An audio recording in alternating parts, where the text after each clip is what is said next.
Hello, hello. Yes, look at little Squish. Isn't he adorable? We maxed them out last time, if I remember correctly. Yeah, yeah, Freaky 3. Look how cute he is. +5 bonus to strategies. Jesus.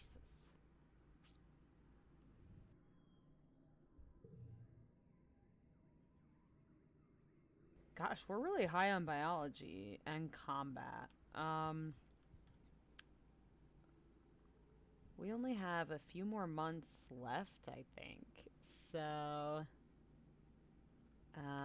let's just lean into biology.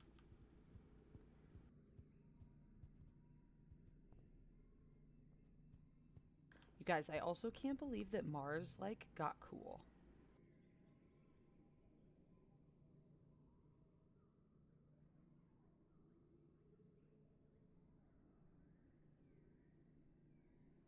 I also can't believe how long I was friends with Tangent. Like, they are not cool anymore. That sucks.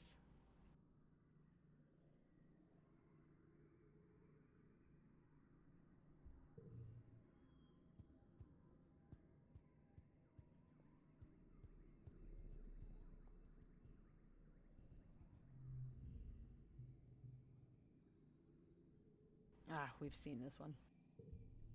Yeah, Dad can breathe during deep pollen now. So good.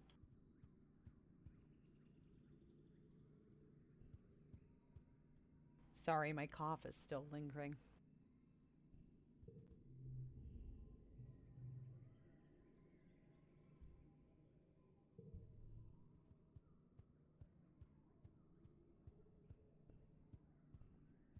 I can't remember where I max out on biology. I think it's in class, isn't it? Or is it. Oh, fudge nuts. I don't know. What are you doing over here? Oh no.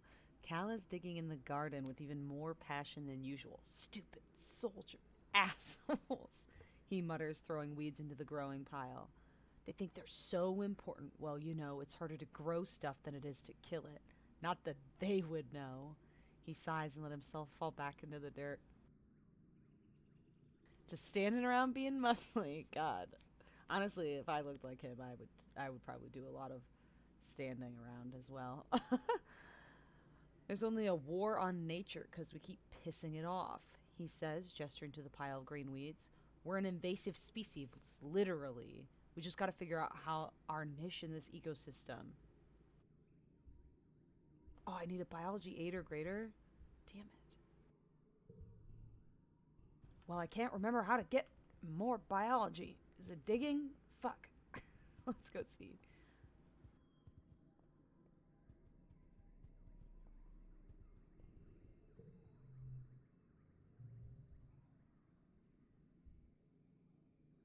Okay, 2 biology and 2 toughness. Friendship with Cal. Love it. Alright. Ironically, he hates the gun show. Oh.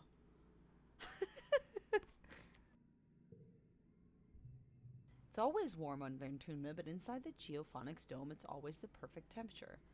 Is it pouring during wet? Take a break in the dry heat of the desert biome greenhouse. Parched during dust? Refresh yourself in the rainforest biome. It's nice to be outside under the suns, but after growing up on a climate controlled spaceship, it's nice to be able to control the weather again. Doing the farming. Also, I just realized that that was Cal in this picture. Now that he's aged up. Like, we've had this for a really long time, but, like, he's only recently aged up.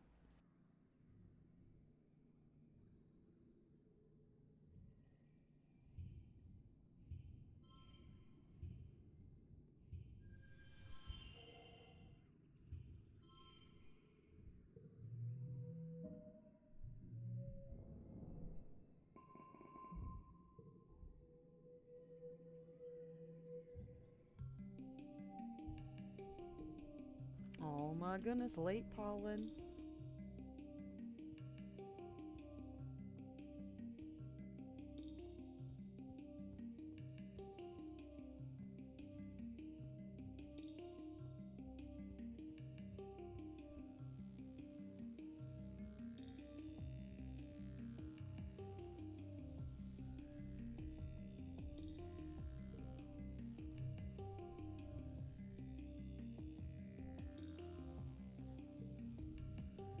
You and Cal are working inside the geophonics domes today, preparing some tiny sprouts to move from the temperature-controlled greenhouses to the open field. This is the best chance that these plants will have to get a hearty start on life before they're transplanted outside in the alien acidic bituminous soil. You have lots of sprouts to transfer, which involves a lot of wheeling heavy trays from one place to another, and it's hot inside the domes. You're covered in sweat and dirt by midday. Okay? We can work hard, working those muscles. We can work soft, singing your heart out. Oh my god, look at how cute that art is. Oh, Jesus Christ, they're having so much fun. Or work smart. No. I'm gonna work soft because that art is amazing.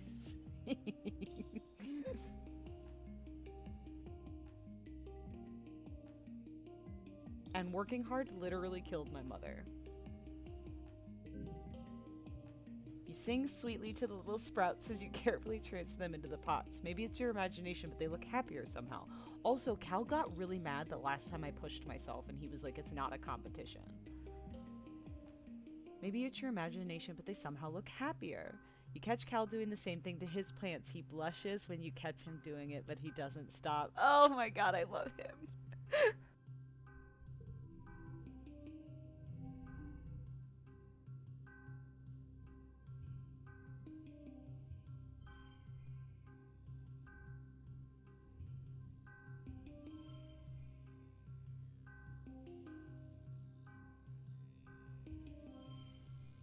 Oh shit. Oh no.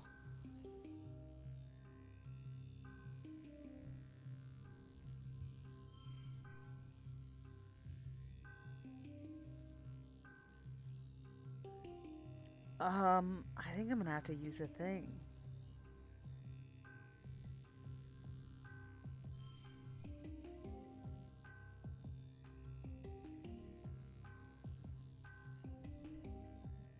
How many of these do I have?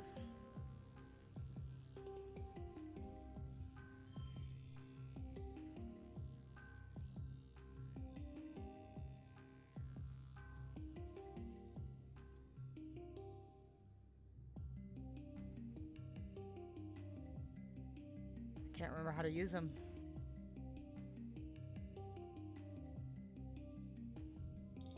There we go.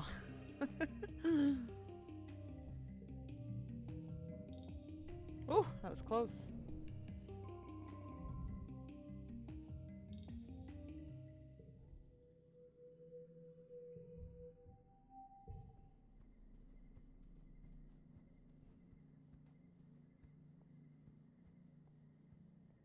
Oh, where'd Mars go?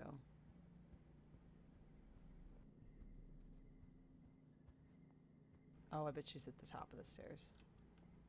Yeah, she is.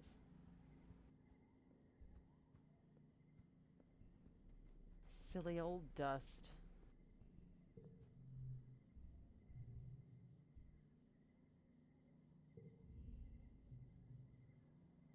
So hot and dry, there's so much watering to do, so you're relieved when Cal is the one who breaks first and starts a water fight in the fields. It's not the most efficient use of water, but it's still really fun and the plants get wet so no one can really complain. Aw, we have fun. Darn it.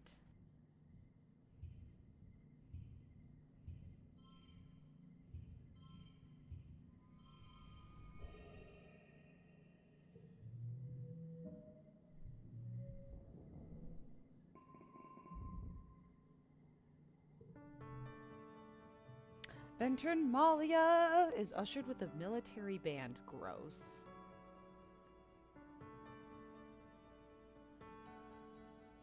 Horns and drums supplemented by recordings of parade music from Earth. Lame. Governor Loom strides out. Gugh. Thank you, everyone, he calls out over the din. Look at you. Look at this colony. Finally truly united. Blah. All it took was a common enemy, and you blew up everything. He declares, I look at you, beautiful people, you strong people, you good human people, and I see a fire in your eyes. I see courage in your hearts. I see a colony that's ready to win. I see a colony that's here to stay, Vertunma. Do you hear me? He raises his arms and roars. Do you hear me, Vertunma? We are humans aren't going to hide anymore. What a fucking jackass. I hate this guy. Loom gestures for Security Chief Rhett to join him on stage and continues. The original fugitive colonists got it wrong. In Roman mythology, Vertumnus was the god of cultivation, not of rampant chaotic growth. Wow, bro. He clenches his hand into a fist.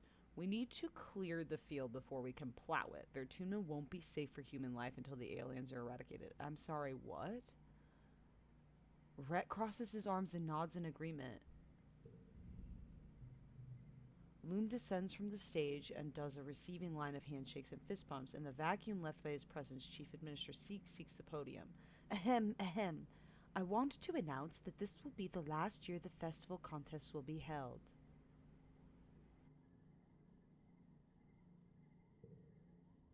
The sound of protest rises from the crowd, and near the front, Loom shrugs theatrically and mouths, "Not my fault." Seek looks down at him pointedly, then continues, "This war will use our colony resources at a tremendous rate, including the most valuable, time." Loom takes the stage again and soothes the crowd. "I do have some good news," he declares. "Starting today, the colony will be granting requests from people who want to have children." A happy murmur burbles through the crowd. "Yes, that's right. It's time to start the next generation of Vertumnas and secure the future for our children. Humans, humans, humans." Anyway, about the war on nature? I think it's stupid, Cal says immediately. "I know survival is important, but I don't want to kill things to survive." Mars rolls her eyes. "Duh, of course you think that," she mutters. "Personally, I think Loom is a total nullhead. He's not that much older than me. What's he like, 24? And everyone listens to him." She flips her hair over her shoulder. "They should listen to me instead." That's true. I agree. Finally, you're all called to participate in the games, the last one's probably forever. If this war on nature never ends, you'll probably be an adult. As your friends all separate into their usual games, you realize this may be the last time that you get to be kids. What do you choose?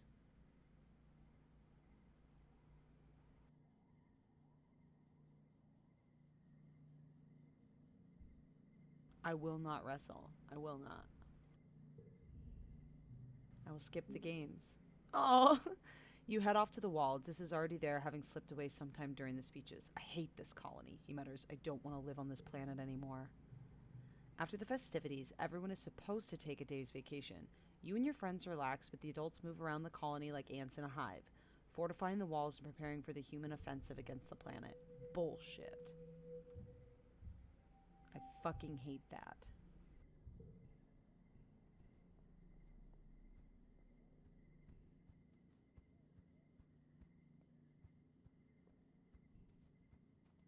Can I talk to Mars about this? When can we have our coup? Mars is watching holovids, propping her head up on her hand. "Newton's bloody apple," she curses. "We've got to start producing our own entertainment sooner. I'm going to go literally mad."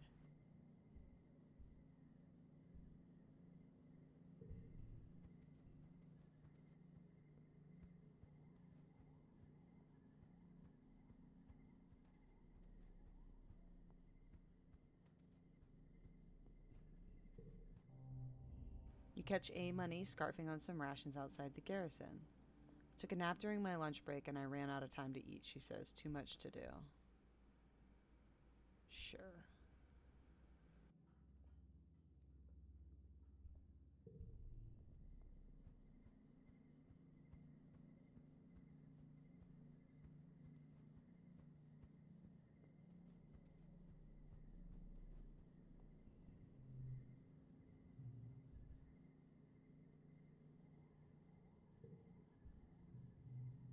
The colony is only a handful of small multi-purpose bots. Can we wrangle Cal instead? God, I miss that. I wish. Hopefully soon.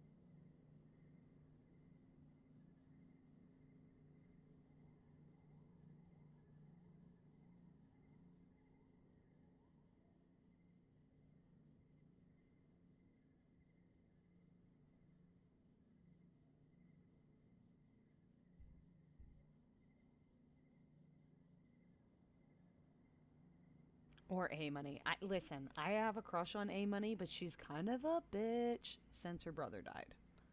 Like, she's also into V Bag. So, can we give him a nickname? Can we, or can you only give your best friend a nickname? Because, like, he definitely deserves it.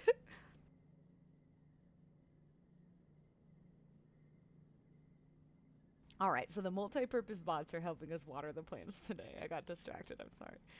They're so cute. They can't talk, but they understand what you say. Basic stuff anyway. We can't, unfortunately. Well, we'll just refer to him as V-Bag from now on. This one seems to want something from you. It's dancing back and forth on its little bird-like legs like a toddler has to pee. What's it, girl?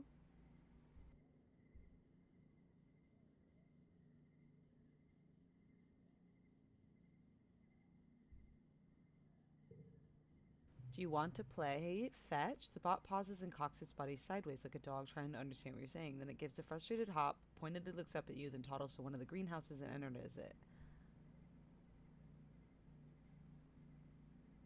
Okay. Follow the bot. The bot waddles down to the one row of seedlings, stops, begins hopping from one leg to the other, agitated. You scan the room. All these greenhouses look the same, but the plants in them have very specific needs. Some like swamps, some deserts, some temperate climates, and eventually you're going to try all of them. This greenhouse is dry and hot. It must be a desert biome. The watering bot shouldn't even be in here. These plants really need to be watered. You take a closer look at the seedlings. The bot watches you closely, willing you to figure it out. Oh, these are marsh plants. The bot must have recognized that these seedlings have accidentally been put in the wrong greenhouse. Hundreds of them in rows and rows. They're all wilting in the dry heat. You tell an adult to get those plants moved. Thanks, little bot friend. Cute.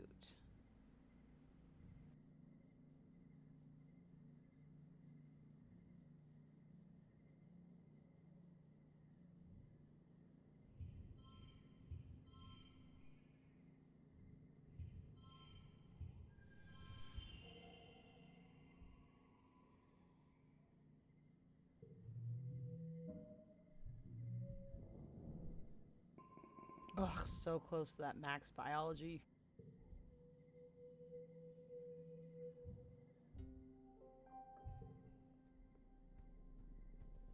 It's late dust, my friends.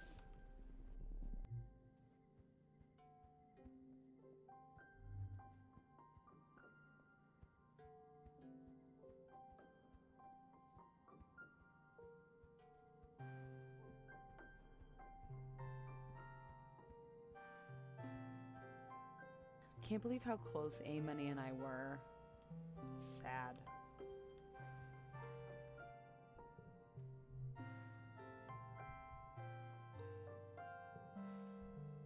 Even after all of your hard work, it's so difficult to grow earth crops here. All the adults who grew up on earth comment on how scrawny the ears of corn are, how everything tastes different than they remember, but you're doing your best and you're doing a good job under the circumstances.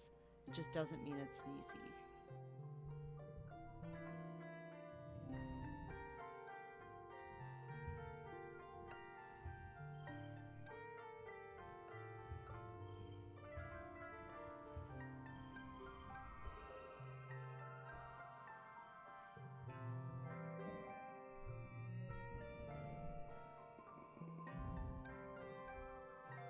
Oh my god, so close. Look at that biology, damn it.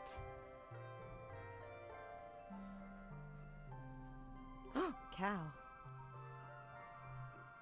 You had plans to hang out with Cal today, but when you arrive, he is worryingly dark at the geophonics dome. It's worryingly dark inside. You fumble around in the red emergency lighting until all the lights come back on with the heavy ka-kunk of the breaker being flipped. You blink into the sudden blinding light until the figures of Cal and Chief Engineer Instance resolve themselves in your vision. Absolutely no more of that, young man, Instance scolds Cal as she cradles his hoverboard in his arms. The power grid is not your plaything. I understand, Auntie. Cal says, I'm sorry. Instance mutters to herself as she passes you. Honestly, all of this over a toy. Hey, Dudette. Oh my god, that's what my dad calls me. Cal greets you. Sorry I meant to meet you outside after work, but he looks down at his hoverboard. My board wouldn't start and I figured that maybe it was out of juice. But when I plugged it in, it threw off all these sparks and then the whole power grid shut down. Cal's shoulders slump. I was going to ask Dr. Ince to take a look at it, but she told me she doesn't have the time for a dumb toy. Ugh, I need engineering 25 or greater, damn it.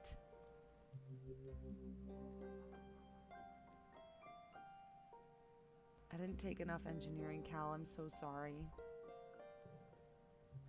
Yeah, Cal sighs. It's just, he rubs his eyes. We've only got a few things left from when we were kids, you know. Everything else is broken or gone or dead. It's always kind of sad when a piece of old technology needs to be retired, but Cal seems to take this one harder than most. He hugs the hoverboard to his chest, excuses himself, not wanting to hear your goodbye. Fuck, I should have been able to fix it for him. Damn it. I'm gonna have to remember that for my next playthrough. I never want Cal to be sad. I will not wrestle a single xenofauna. I will not overwork myself.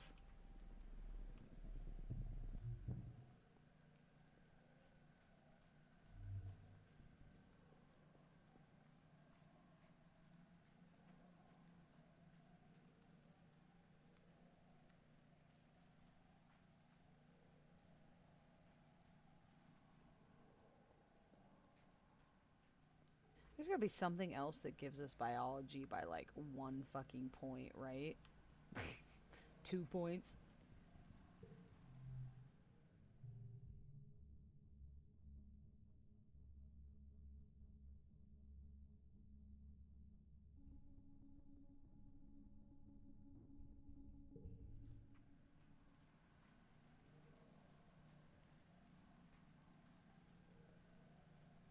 I think that's probably it.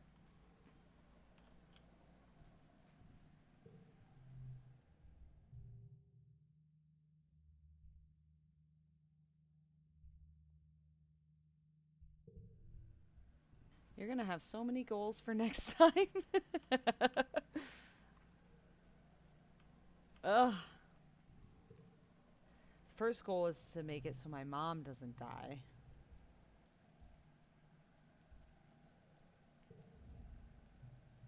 When the rain comes, it's time to harvest the crops. Really, this should have been done before the wet, but everyone's been so busy that the corn is practically drooping to the ground laden with fat yellow cobs.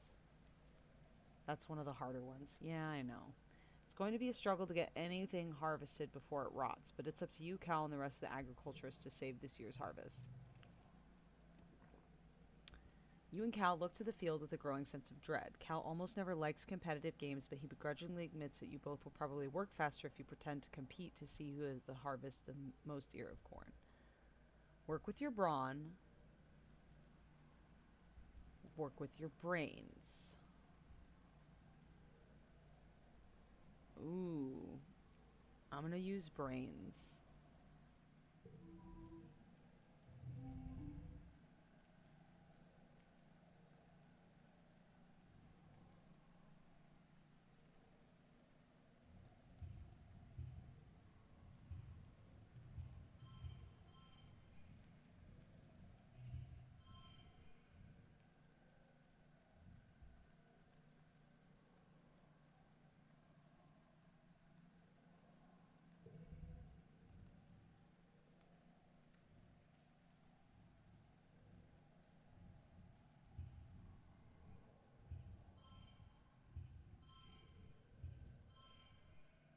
Oh my god, I'm not gonna make this.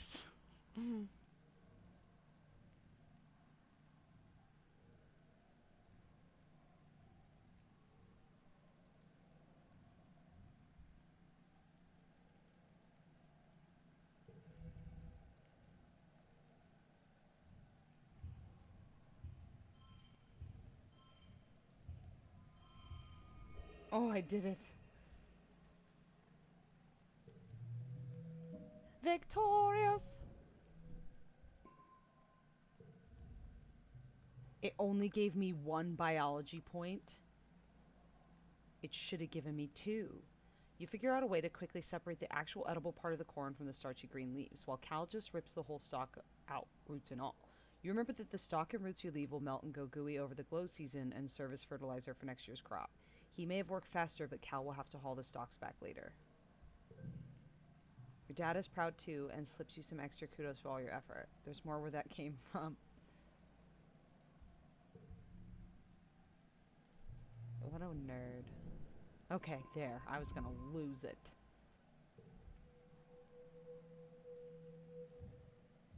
Oh no, only 2 more seasons. Exchange your DNA and engineering. Or did it say enhance?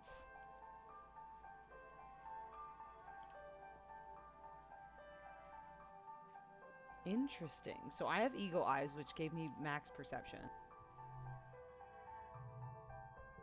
Tinker with your DNA. Of all people in the colony, you understand genetics the best, besides Dr. Instance probably. She trusts you to attend to the genetic machine. With access to the machine like this, you could give yourself a new genetic enhancement. Sure, you probably shouldn't mess with your genome too much in vivo, but one little change couldn't hurt. I mean, I don't need a max on perception anymore.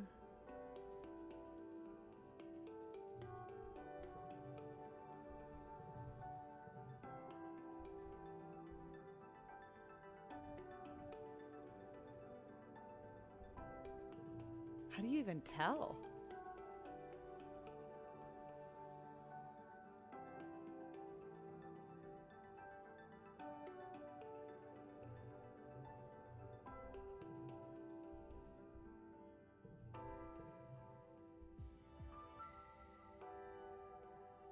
There's some people I never met.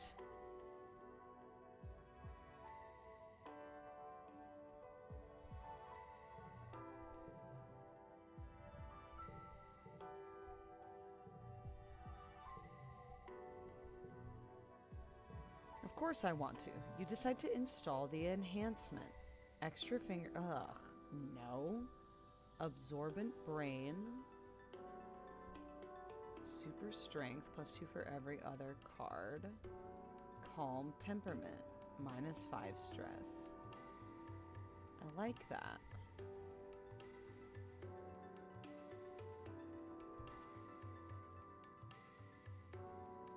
+1 on brain scans. +2 for every other strength card. That's massive. I don't need it because I almost always win. But, like, that's fucking insane. I'm gonna... I literally have 1 more season, so this is silly, but I'm gonna pick... Absorbent Brain, I think.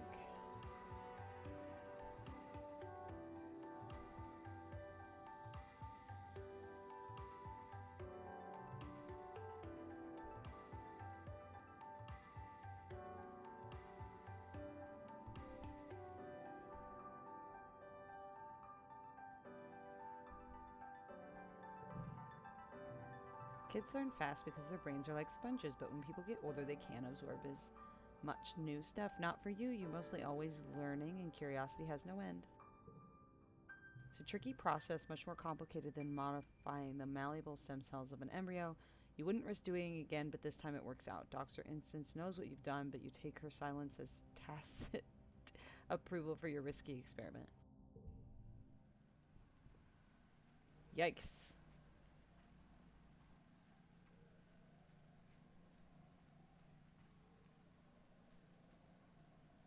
Okay.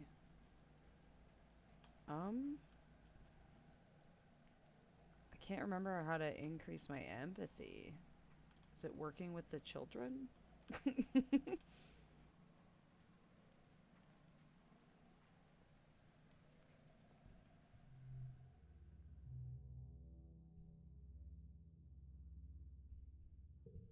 Apply to work in the kitchens. No.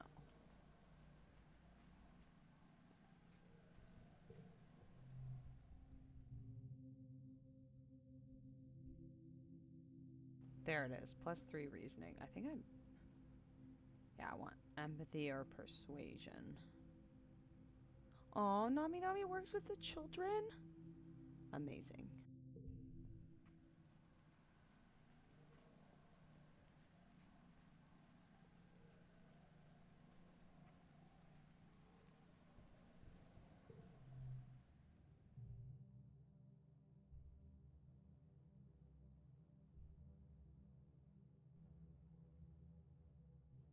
assist the governor. +3 persuasion, +3 organizing. 18. I don't think I'm going to get to 25. Nami is a delay, and I think you would enjoy getting to know them better. I think that that is true from what I have heard about them.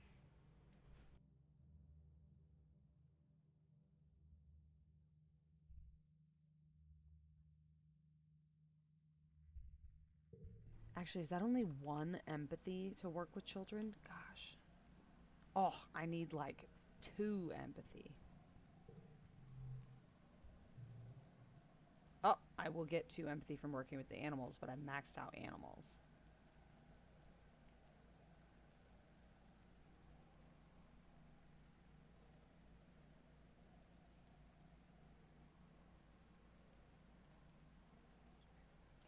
Well, it's gonna happen. You and Cal make sure to spend a lot of time with Socks, especially as she's gotten bigger and wants to chew everything in sight. She's always getting bigger and chewing on everything. It's kind of her thing.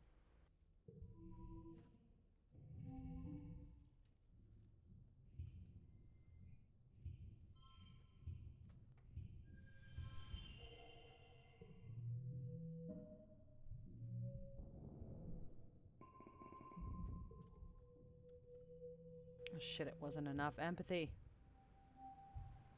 Damn it, do you need 30 to get the first bump?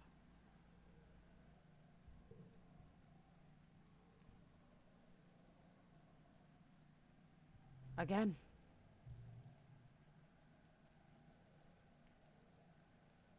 Ugh, it's not going to be enough.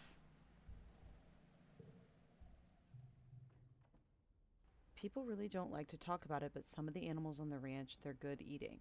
You don't raise anything for slaughter alone, but it's inevitable that some animals are just too old to produce food or too sick or too ill-tempered to be around. One such bristlebug's time has come. He's older than the rest and has stopped producing berries. Not that the males produce as many as the females in the first place, and he shakes his feeble crown of berries at you, slowly, lowing gently as you and Cal prepare to take it to the slaughterhouse. I'm never going to get used to this part, Cal says, watching as you loop a lead around his neck. I mean, I don't even like the idea of eating their berries, you know? Berries, their milk, their honey, it seems kind of gross. But meat? Cal continues, scrunching up his nose. Meat is definitely wrong. You're lucky the colony doesn't need the food, but wonder if Cal would change his mind if he was starving. I don't want to kill them either. And we are starving, or we're not anymore. I can't remember. I agree with him, though. Like, I don't want to murder the old brindlebug. Like, fucking let him go. You and Cal guide the bristlebug to the slaughterhouse, passing A-Money on patrol. Ooh, she says, shouldering her plasma rifle. Meat's on the menu tonight. Here's Sluggy, Sluggy, Sluggy. Hello, hello. Welcome, welcome. You walked in right at the perfect time. My 2 best friends are gonna fight about whether or not we should kill this beautiful little badger bug thing. Cal is frowning and pats the bristlebug. Gross, Nemi. Oh my god, he calls her Nemi. Don't be rude, it's a living thing. Like you and me. Look at its cute face. It doesn't know what I'm saying. A-Money laughs when she puts her hands on her knees to get eye level with the bristlebug. Who's a tasty, tasty hunk of steak? It's you, it's you. Cal steps between A-Money and the bristlebug, and she stands up again. Oh, come on, Cal, we have to eat. What's one little bristlebug gonna hurt the planet? We're not gonna be a small colony forever, Cal retorts. Why not think about this conversation now? It's a good conversation to have. Why start ever? A-Money shoots back. We're omnivores. Look at your teeth. She opens her mouth wide and shows off her teeth. Our oddies are need eat. We've been doing just fine on a vegetarian diet, Cal says. He shoved the bristlebug's reins into your hand and takes a few steps towards A-Money. Plus, we're smarter than our bodies. We have soy and beans. We have farms. We can grow our own protein just because we had to eat meat to survive. So you do think that it's okay to eat meat to survive, A-Money crows, which sets off a shouting match. You stand there with the Bristlebuck's reins in your hands, both of you completely ignored while Cal and A-Money yell it out. It turns its big head towards you and blinks, waiting placidly for your instruction.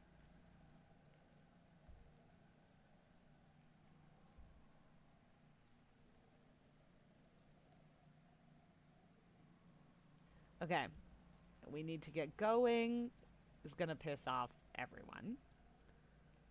Um,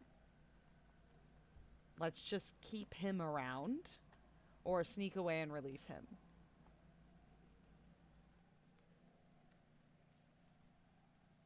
I'm not very brave, as we know. And I don't break the rules very often.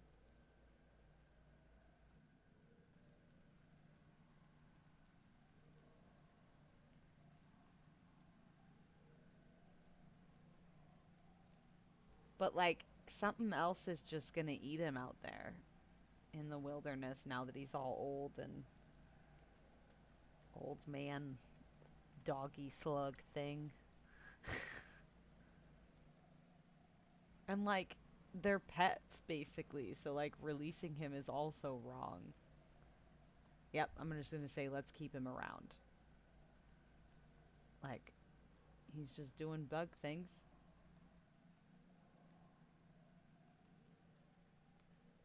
Oh, God, they're gonna be so mad at me, but I have to. I have to take this. I can't release him. I can't. A-Money scowls. Why? She says it doesn't make berries anymore. You're gonna keep feeding it just because? Cal rests his hand on top of the bristlebug's head protectively. Yeah, you know what? We are, he says. Buddy did us a service, and now we owe him a happy retirement. He clicks his tongue and starts walking back to the barn. Come on, bud. You're not becoming steaks today.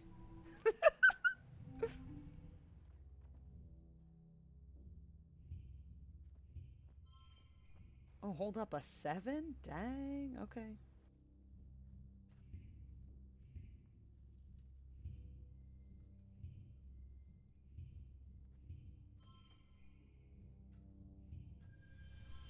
We did it.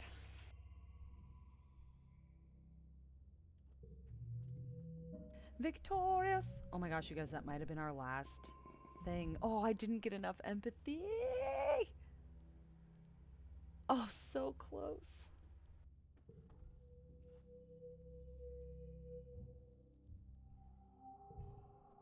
It's the glow. Great. This is usually the only one out here. Oh, look at those two fuckwads.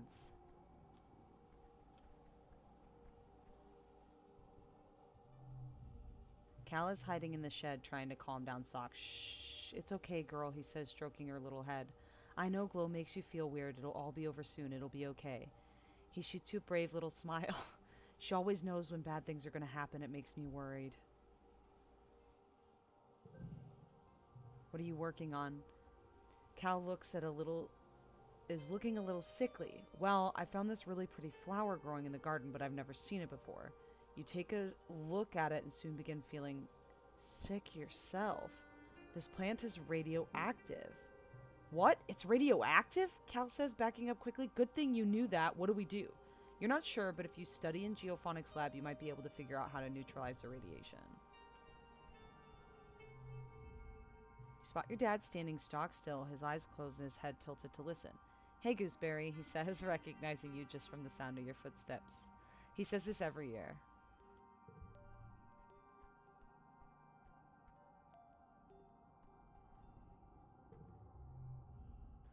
It stands to reason that there will be some sort of attack this glow, as there has been in other years, Tange says, looking out towards the walls. It's my hypothesis...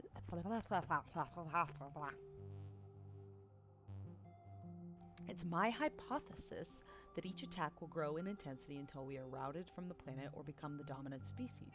With how difficult this year was in our food supplies, we are certainly entering this season at a disadvantage. Thanks.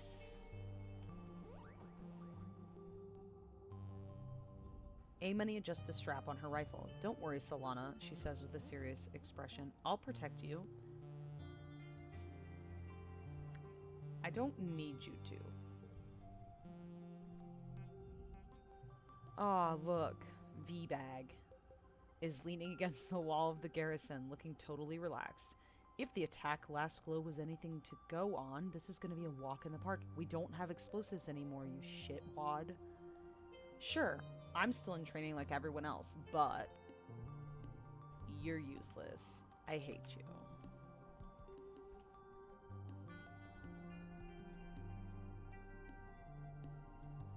Oh, the door's closed. I can't get out there. Stupid. Ah, there he is. It's like an entirely different planet in glow, Dis says, smiling softly out at the illuminated wilderness. It's my favorite season, full of secrets and danger. Fucking weirdo.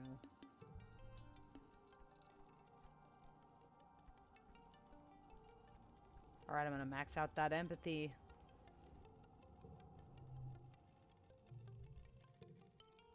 The geophonics domes are comforting beacon of light during the glow. While everything else is growing off an unsettling alien light, the domes are stable, dependable, human. You like spending time in them, tending to the seedlings that will be transplanted in the fields and pollen.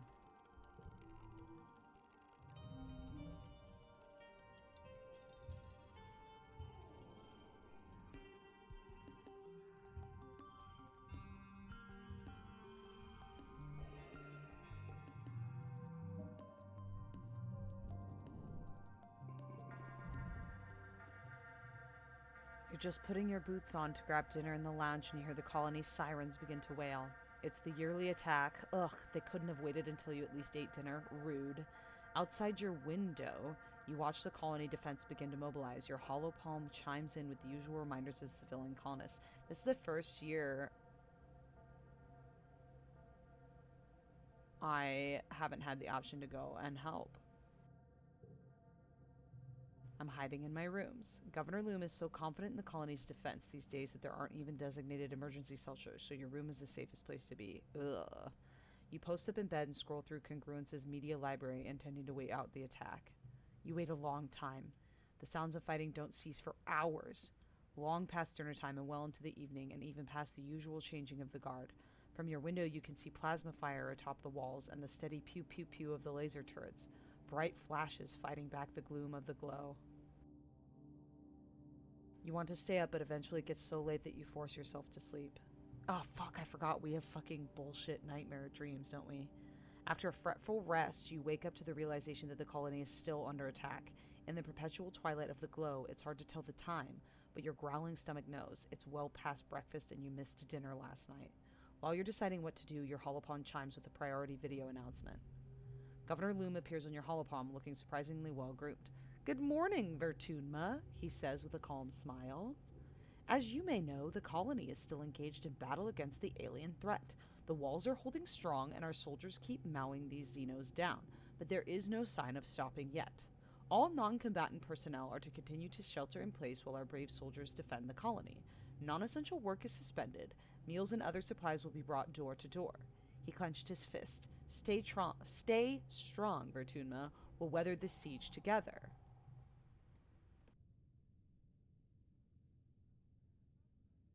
As he signs off, the colony's social media lights up a conversation. Mars and Nomi are excited to skip work and watch holovids. Tangent is frustrated she can't go to the lab and concerned for her experiments. Cal's worried about the fields. Only V-Bag and A-Money are silent, probably because they're still out there fighting. In the permanent dusk of glow, the day seems to drag on forever. Again, you have to force yourself to sleep with the sound of gunfire drifting through your windows. When you wake up the next morning, you realize you can't stomach another day of being cooped up in your room. Your anxiety is congealed into boredom. A-Money and Vase are either fighting or sleeping, and you haven't heard from Dis in days. You bet your other friends would appreciate a visit. Join Rex and Nomi, good choices. Mars and Tange, also good choices. But we're gonna go hang out with our best friend Cal and see what Socks is on about. Oh, look how sad he is! Cal and his family are sheltering together in their quarters. He peers out the window. I hope Socks is okay, he says. I hope she doesn't have whatever is making all the other animals so aggressive during glow. He sighs and rubs his face in frustration. This wouldn't be happening if we just tried to understand them. I know there's a way we could live in harmony with this planet. I know it. I've seen it. Ah! Yay! Oh my god, 26 months. Whee! That's so long. That's amazing. Thank you so much.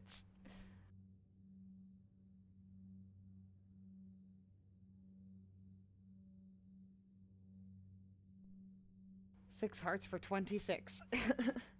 Eventually, you manage to coax Cal into playing a hollow game to pass the time, but he doesn't really feel like talking. 4 more days pass. You and your friends remain trapped indoors, forced to listen to the constant sounds of laser fire and rattling turrets from the ground all around the colony. The Xenos never manage to breach the walls, but they just keep coming. Exhausted guards cycle on and off the walls in shifts, dead-eyed and listless. You catch a glimpse of A-Money mechanically shoveling soy porridge into her mouth before seeming to fall asleep sitting up. Finally, after the 6th day of the siege, you hear a curious sound. Silence. You run out to the colony square to see the soldiers returning to their posts. It's over. Your holopalm lights up with the priority announcement. It's Governor Loom. The alien attackers have been defeated, he says. The siege has ended. Loom smiles broadly and puffs out his chest. Another year, another win. You're welcome, Vertunma. You're welcome, humanity. You're welcome? You hear as you see Chief Rhett nearby looking livid. What did he do? He rants to his security officers. Race out there like an idiot with his honor guard, defend strategically unsound positions, put himself in danger so he had to save his overstuffed ass? The soldiers all shift uncomfortably, but no one disagrees. And when I actually needed him, Rhett continues, taking his 12-hour beauty rest while the rest of us slog through endless shifts. The soldiers are exhausted from the siege, so the crowd is in the square disperses quickly. Only a few Helios remain, covertly filming Rhett while he continues to rail against Loom. On the horizon, the first rays of quiet streak the sky with lavender. You watch Utopia's reclamation crew head out through the gates to begin vaporizing xenocorpuses for their component molecules.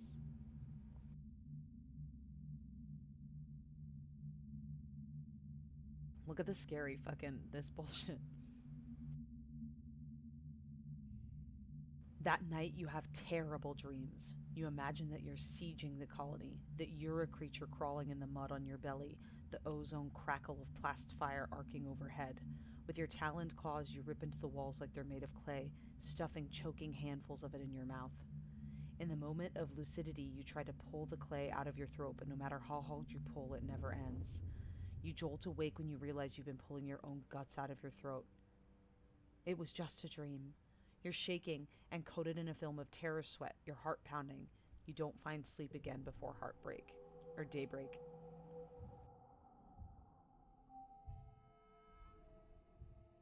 Oh shit, that wasn't the last stage? Okay, you're 18 then. It's only 9:30. Fuck yeah, we're doing this. Wait, oh, I bet I get to do 19. Ah, I do.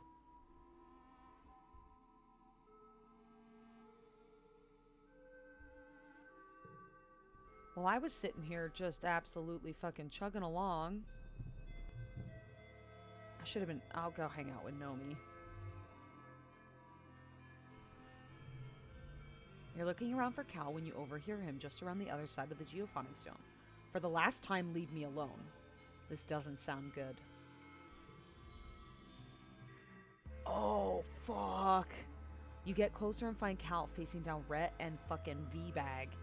They've cornered him, their body language calm and relaxed, while Cal's is so angry he's almost shaking. Cal, please listen to us, Rhett says, spreading his hands. We're not here to conscript you. I can't force you to join the army. All I'm saying is that I need good, loyal, strong, young men like you out there on the front lines. Rhett smiles. You're a good boy, Cal. I admire your passion for peace and your dedication to fighting for it. That's why I'm here, asking you to help me protect this colony.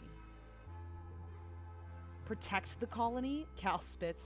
That's such a lie. You're not protecting anything. You just slaughter defenseless animals in their homes. It's disgusting. Hey, Vase retorts, taking a step forward with his fist raised. Show some respect. Oh, I'm gonna fucking fuck that bull fucking shit up. I fucking hate that douche. Cal squares up like he's ready to take the hit. For who? He asks, voice sharp. Psychopaths like you? Vase roars and looks like he's about to take a swing, but Rhett holds him back with one raised hand. Vase slinks back to Rhett's side, glowering at Cal. I can tell you need a bit more time, Rhett says. I just wanted you to know that my door is always open if... Get lost. Cal says, cutting Rhett off. Rhett looks surprised. I'm not interested. I never will be. Vase looks like he's about to lip off again, but Rhett speaks up before he can. All I can ask is that you keep it in the back of your mind, Cal. When you come around, I'll be happy to talk about your options. Which is bullshit, because, like, I'm just as strong as Cal is, and I'm way better at combat than he is. And fucking Rhett hates my guts. Vase gives me a scathing look. Fucking fuck that guy. He's just jealous A-Money has the hots for me. Cal sits down heavily on the sack of fertilizer he must have been carrying before Vase and Rhett cornered him. This isn't even the first time, he mutters. What the fuck? His face in his hands. They're really dead set on me getting me to join the hunting parties. He thinks he can bully Cal. Oh, it's so awful. I told them I don't want to kill anything, and Rhett was like, it's okay, you can just tell us how to kill them. What the fuck? He looks exasperated, like that's any better. I wish they would leave you alone. Me too, Cal sighs. They have this real messed up idea of what they think it means to serve the colony. Like, who do they think grows their food? Ghosts? Yeah, like, we don't slave away every fucking day. Like my mother didn't die literally feeding us. Cal picks a loose thread on the sack he's sitting on. Man, this whole war is lightspeed stupid, he mutters. Loom and his people come crashing in here and they think they run this place because they have bombs and guns and nobody stops to think like maybe we're actually the invasive species here.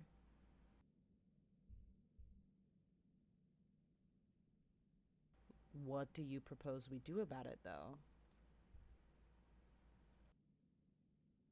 'Cause, like, I agree that we need to live in harmony, but, like, what are we gonna do?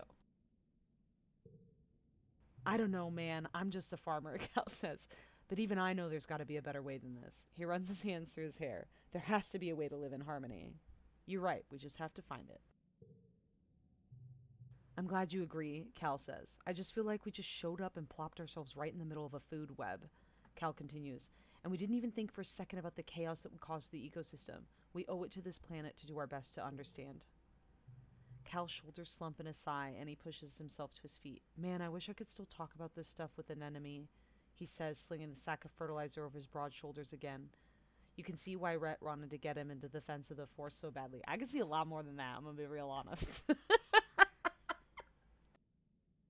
I miss her, Cal admits. Me fucking too. She was my best friend before you. I miss that we used to be so close when we were kids, he shakes his head. But she's gone all human supremacist now, and I just can't stomach that, you know? Yeah, I was literally there when you guys fought about it. She's not even fucking nice to me anymore.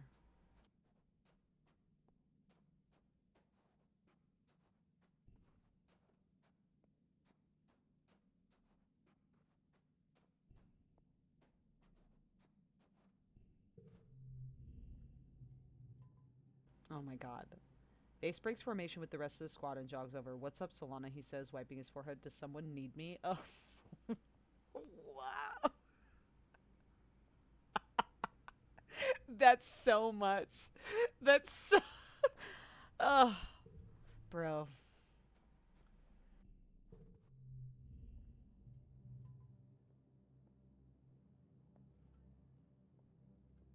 LOL. No, just wanted to waste your time. Bye. I've never seen that line. A Money seems troubled. How do you know if someone still likes you? She asks. I don't understand this dating stuff.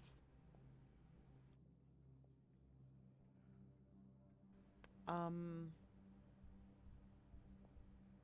I don't either.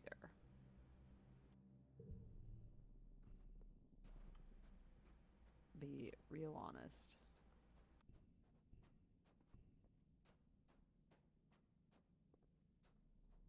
I think I need to rest. Who should we hang out with? Oh man, we like got a bunch of hearts up hanging out with Cal this last month.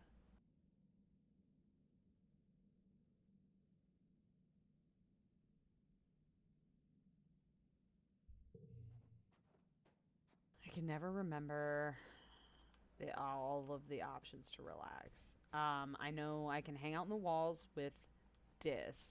I can hang out in the creche. Or I can hang out in geophonics with Cal, which I think we didn't have enough rebellion to actually start the rebellion. Um, so hanging out with Cal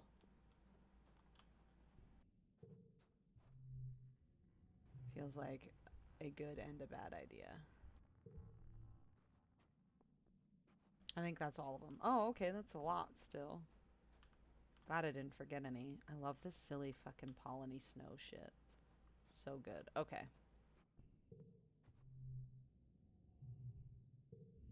Relaxing the fucking yes! Look at it! Look at Squish! Look at him! It hasn't been long enough for the flowering trees to mature, but they've been planted, hopeful little saplings barely distinguishable from seeds, stretching their thin fingers to the sky. In the years to come, even long after you're gone, these trees will shelter future generations. It's dizzying to think about the future on that scale. They're so small now, just like the colony, but they may be much more. What do you want to forget? Oh shit, I forgot about the mysterious stranger in the woods. Ooh woo. I want to forget facing the eye beast. I want to be really honest. Stabbing that thing for Cal was really scary. You roll out of bed at noon because you're allowed to, and because it's your birthday. But also because you're exhausted. You barely slept at all last night. You've been having the nightmares since the siege. More and more every night. They're trying to tell you something urgent. You can't make any sense of it. All the imagery is jumbled together, all the possibilities and timelines and things that might happen. Sometimes you wake up in a cold sweat, a scream already in your throat. You sit at the edge of your bed and run a hand through your hair and check your holopalm. A few people wish you a happy birthday, but that's it. Oh, Anemone didn't come see me this year. You guess you're getting older and birthdays aren't as important as they used to be. But Mars wants to meet you for lunch in the lounge. You'll have to practice your smile. As you enter the lounge. Oh my god, Mars threw a fucking surprise party for me? Surprise! Your very best to play along and act surprise. Woo, streamers, balloons, great. Oh my god, look at them.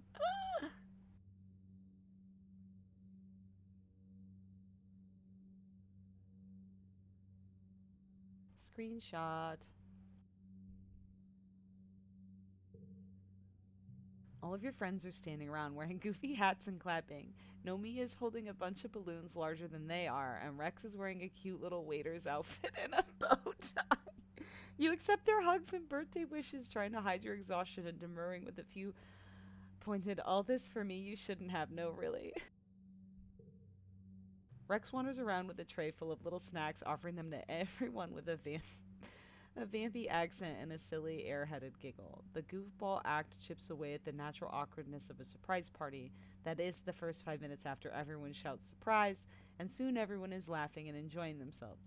Despite your exhaustion, you start to smile too. Your friends are so amazing, and they're here because they care about you. Then you see some unexpected guests. The lounge begins to fill with Helio kids, mostly ones you don't know. The ones who usually keep to themselves and, well, don't much like you, the original stratospheric kids. Vase and A-Money are with them, his arms draped over her shoulders. A-Money gives you a little wave of acknowledgement for your birthday, which earns a weird look from Vase. Hey, who so dramatic. Hey, who invited you guys?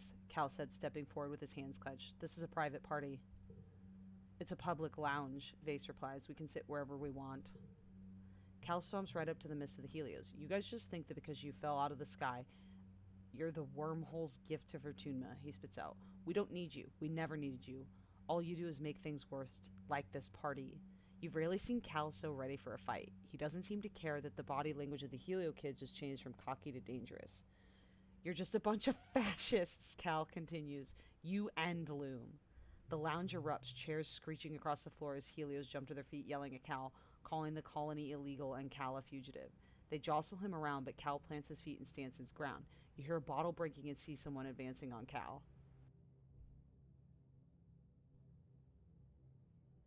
How do I not have a friendship with fucking an enemy of 50 or higher?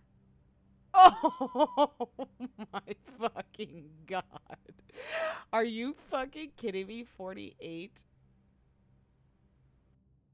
If Cal gets killed, I'm gonna fucking lose it.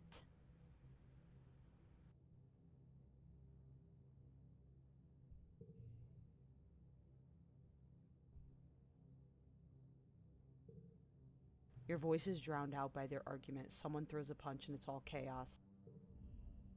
Despite Cal's bravado and brawny physique, he's no fighter. One of the Helio kids socks him in the stomach and he goes down like a felled gnarl tree.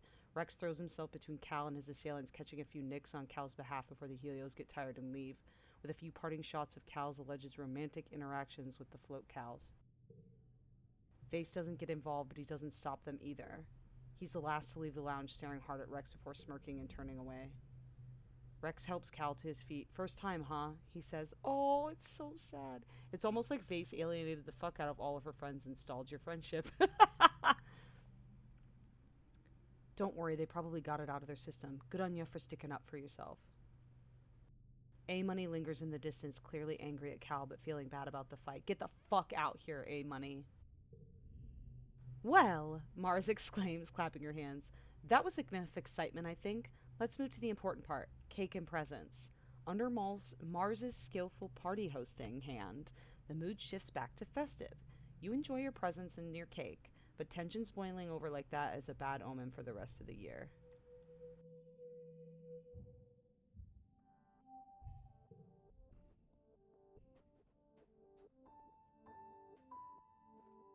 I can't believe I was like 3 points away from making an enemy stop that fight. But also, I am a fucking beefcake. I, I, I am I am a thick person. I am my mother's daughter. I will tell you that fucking much.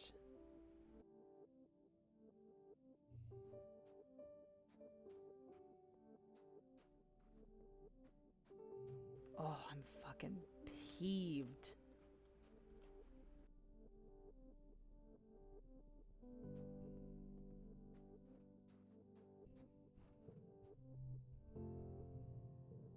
I'm gonna tutor the kids. Oh god, look how fucking cute she is. Okay. Today you're tutoring Nougat and a couple of the younger kids in ancient Earth geography. They're learning the names of the countries by pointing to them on maps and saying a few facts about them. It seems kind of pointless to memorize places these kids will never see, but it's not like you can teach them much about Fortuneman geography yet. You're still discovering it. Billions of people, Nougat says, skeptically squinting at the hollow projection of Earth. How did they fit everybody onto one little planet with all the trees and animals and stuff? Was it all like one big colony? Tell her the sad truth. Lie and make it sound idyllic. Or dodge the question.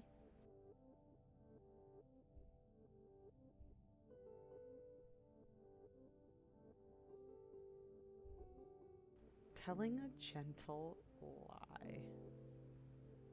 That looks like Tammy in that picture. I'm gonna tell her the sad truth. Nougat likes the truth. She have a little kitty cat tail? Little pointy ears? It's nice to live in ignorance, but Nougat's going to learn the truth just like you did in humanities class. You tell her that life on Earth was brutal and hard. Humanity destroyed the environment and fought over what was left. There were no trees or animals left, not as many as there should have been anyway. Most people were poor, hungry, and sick, and the ones who weren't kept all the nice things for themselves. At least your parents were lucky to escape the stratospheric, and you were lucky to be born on it. You're all lucky to be here now, no matter what. Nougat looks bewildered. She doesn't really watch holovids, only the cheerful ones for kids that don't address Earth's decline. She had no idea. But they still had really, really tall buildings, right, to fit all the people? You sigh and tell her they did, and she nods in satisfaction. So I lie. Like, we have so many homeless people.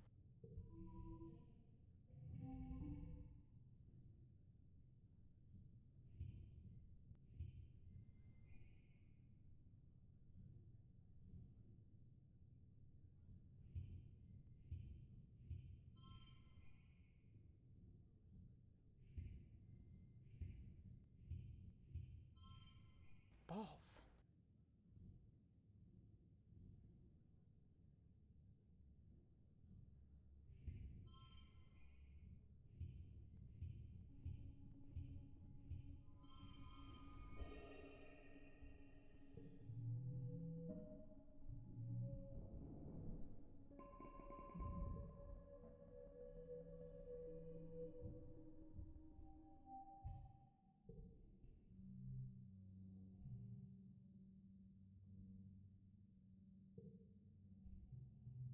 You're heading back to the quarters at the end of the day, and as you pass the mid bay, you hear shouts scrambling from within. Several surveyors come back with serious wounds, not the usual broken limbs and sunstroke.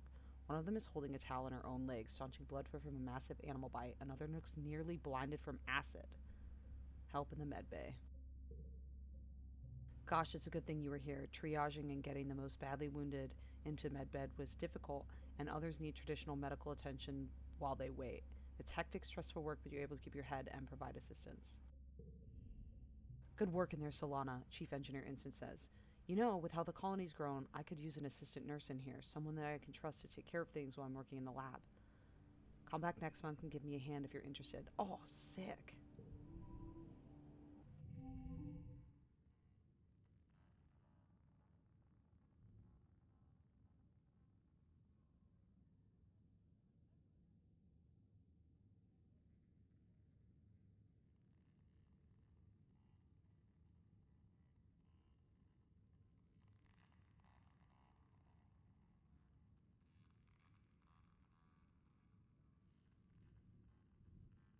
Mom just scared me so bad.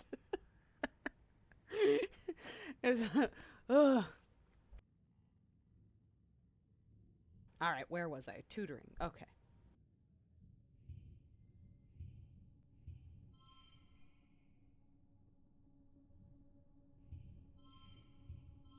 I'm not going to pass this one.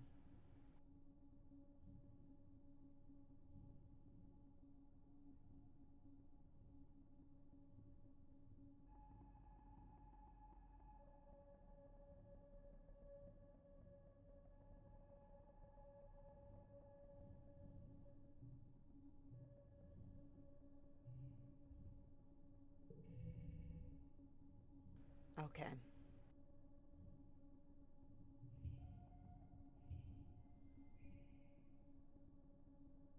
Helping an animal. Look at the art on this. Cal's like wrangled some fucking horrible beast.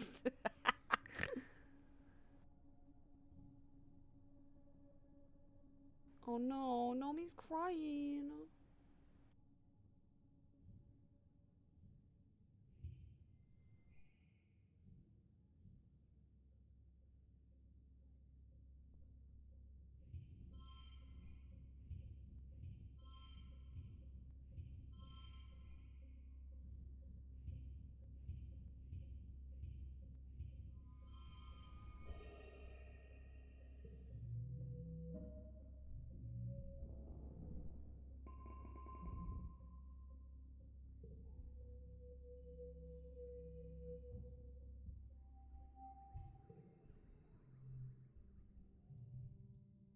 Assisting in medbay gives me 3 biology. Love it.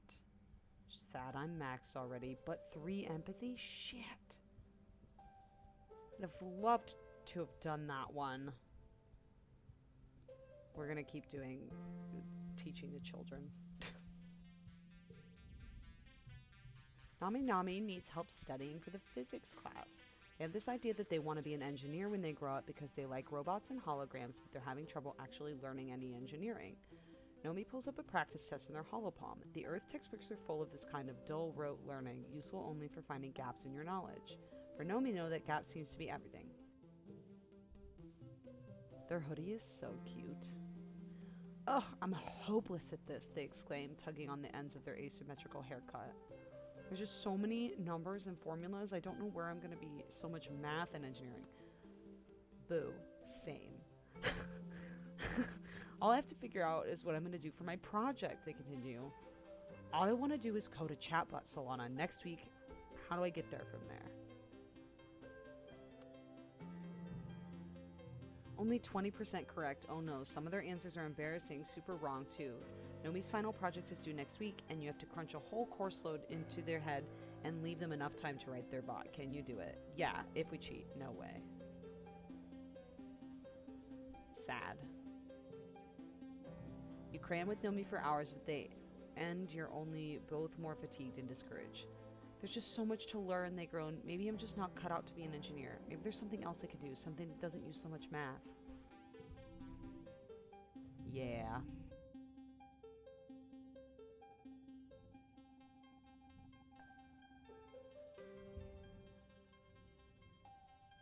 Why does it become a fucking 4? Ass.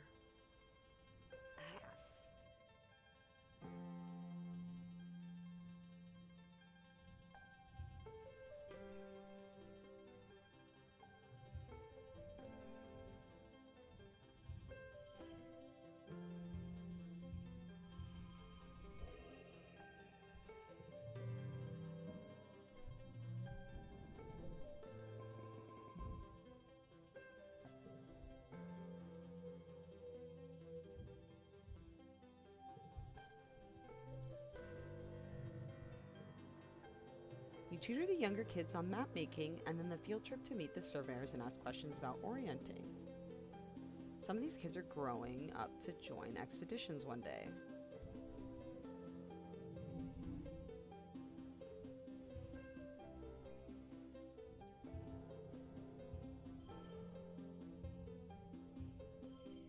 Oopsie toodles.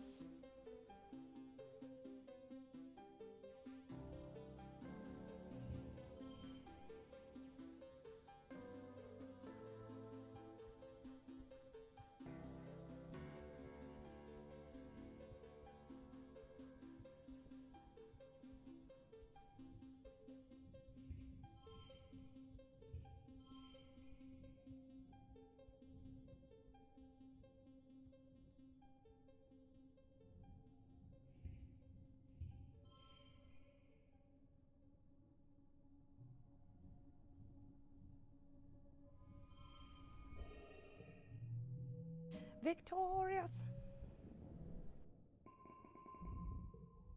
Yes, I finally got my bump in empathy. What does it do?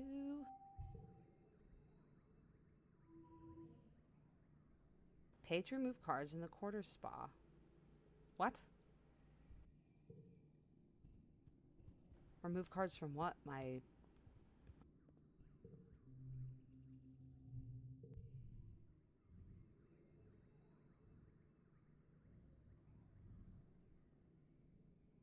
Select a memory to forget. Holy shit.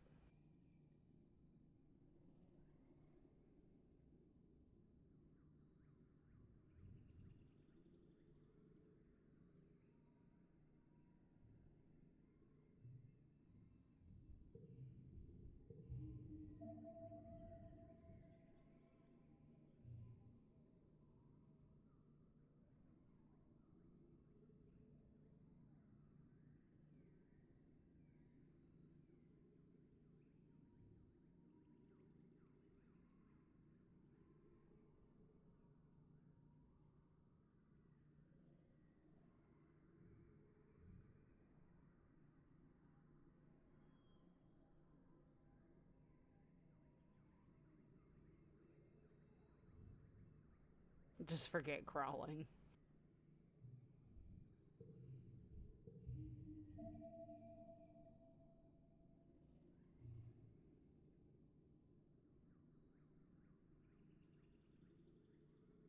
I'll try not to think about I got a nice refreshing clay mask and forgot my formative child memory.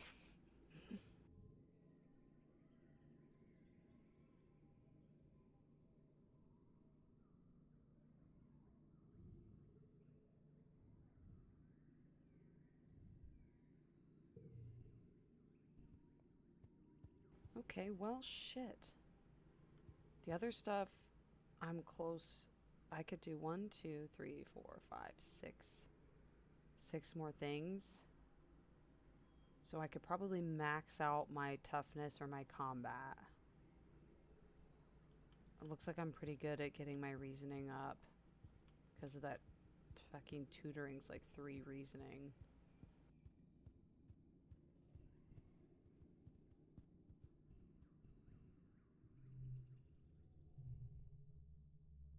3 persuasion, 3 organizing.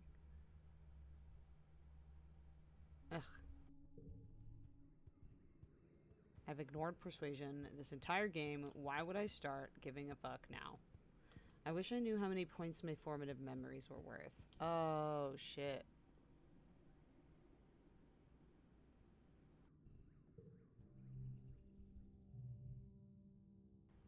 Is there like a point system at the end of the game? I did not know this.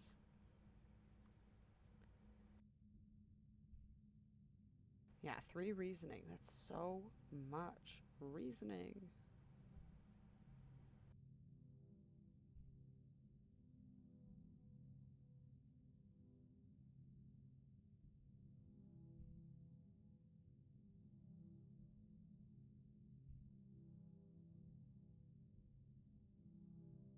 I just want to hang out with Cal.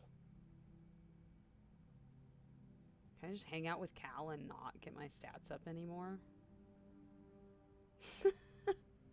Should I actually be paying attention to my stats? Like in real life for my own invisible card challenges. Oh.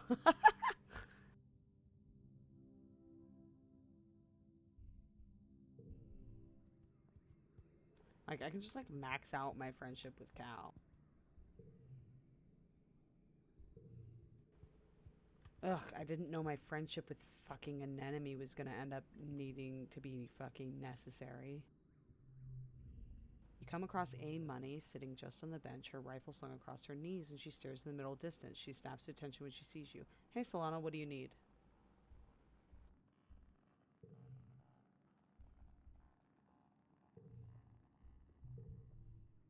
Nothing.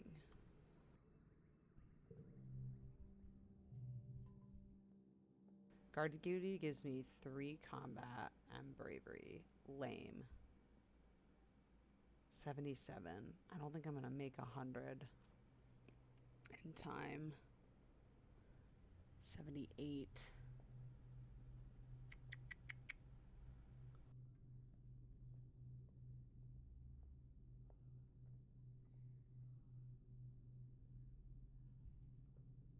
Because how many do I have left? 1, 2, 3, 4, 5, 6, 7 of them?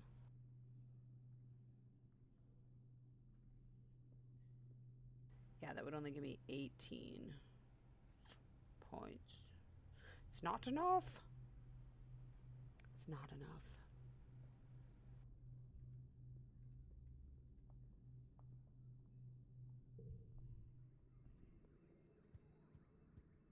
Fuck it, let's go exploring. Wait, there was something I could look at in the engineering. That radioactive fucking plant thing.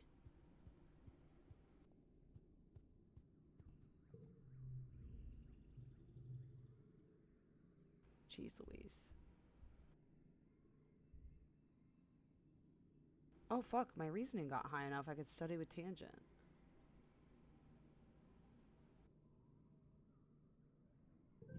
Okay. Just then, A Money jogs by with a squad of soldiers all marching in time. She gives you a little wave, then cringes as the leader barks her to keep her eyes forward. Ooh.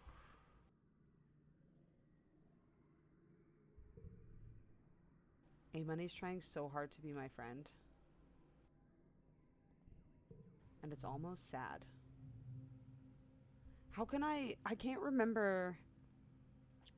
Should I just do engineering? I can't remember how to execute those things because I had that stupid plant that he and I were affected by. And I was able to like look at stuff in here with Tange for my dad. God, I can't remember how I did that. Well, I'll do engineering today. Now we're gonna have to rest. To further your engineering knowledge, instance has a construction and maintenance on our hollow palms. These devices are engineered bismuth crystals, love it, embedded into your palms when you start school. They use heat and electrical current of the human body to power themselves. Fucking what? I did not know this. Holopoms were commonplace by the time the Vertuna group first formed on Earth, and the square bismuth is grown in the lab, she explains. So the physical device itself isn't hard to maintain. The difficulty is the display and touch interface.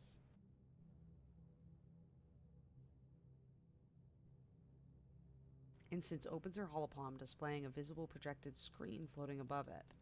As chief engineer, she also has one of the fancier versions that combines with a pair of eyeglasses to superimpose a projection right into what she sees.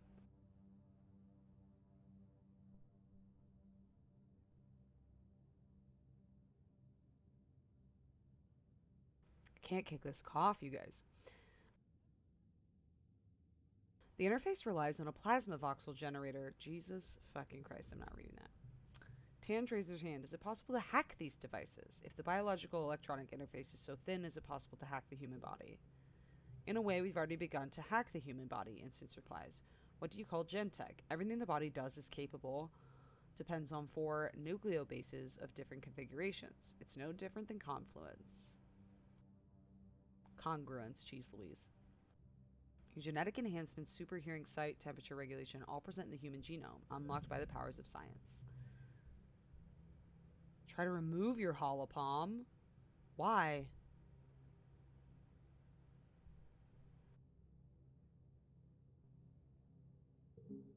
Just learn from Tangent. You don't feel comfortable modding your own holopalm yet, so you just watch Tangent.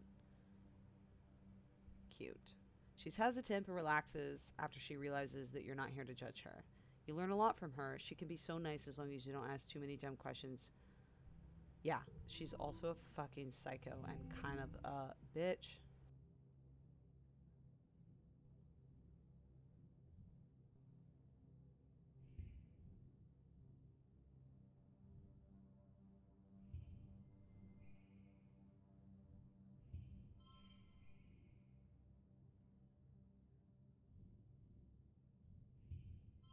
I'm not gonna beat this.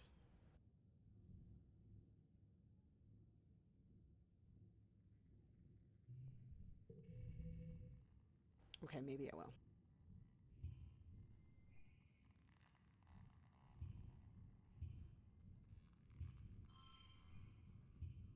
Oh, spicy.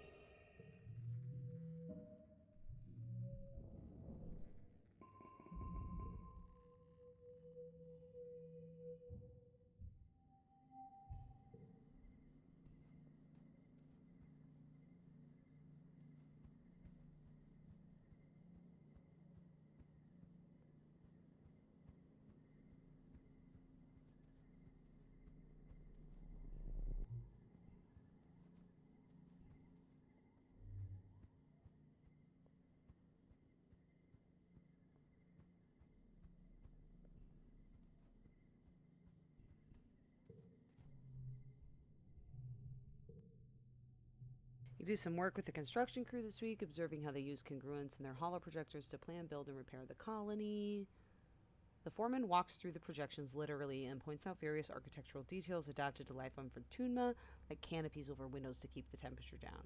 It's really neat to learn how architecture can address all of these environmental concerns so you don't have to rely on resource-hogging life support systems. Cool.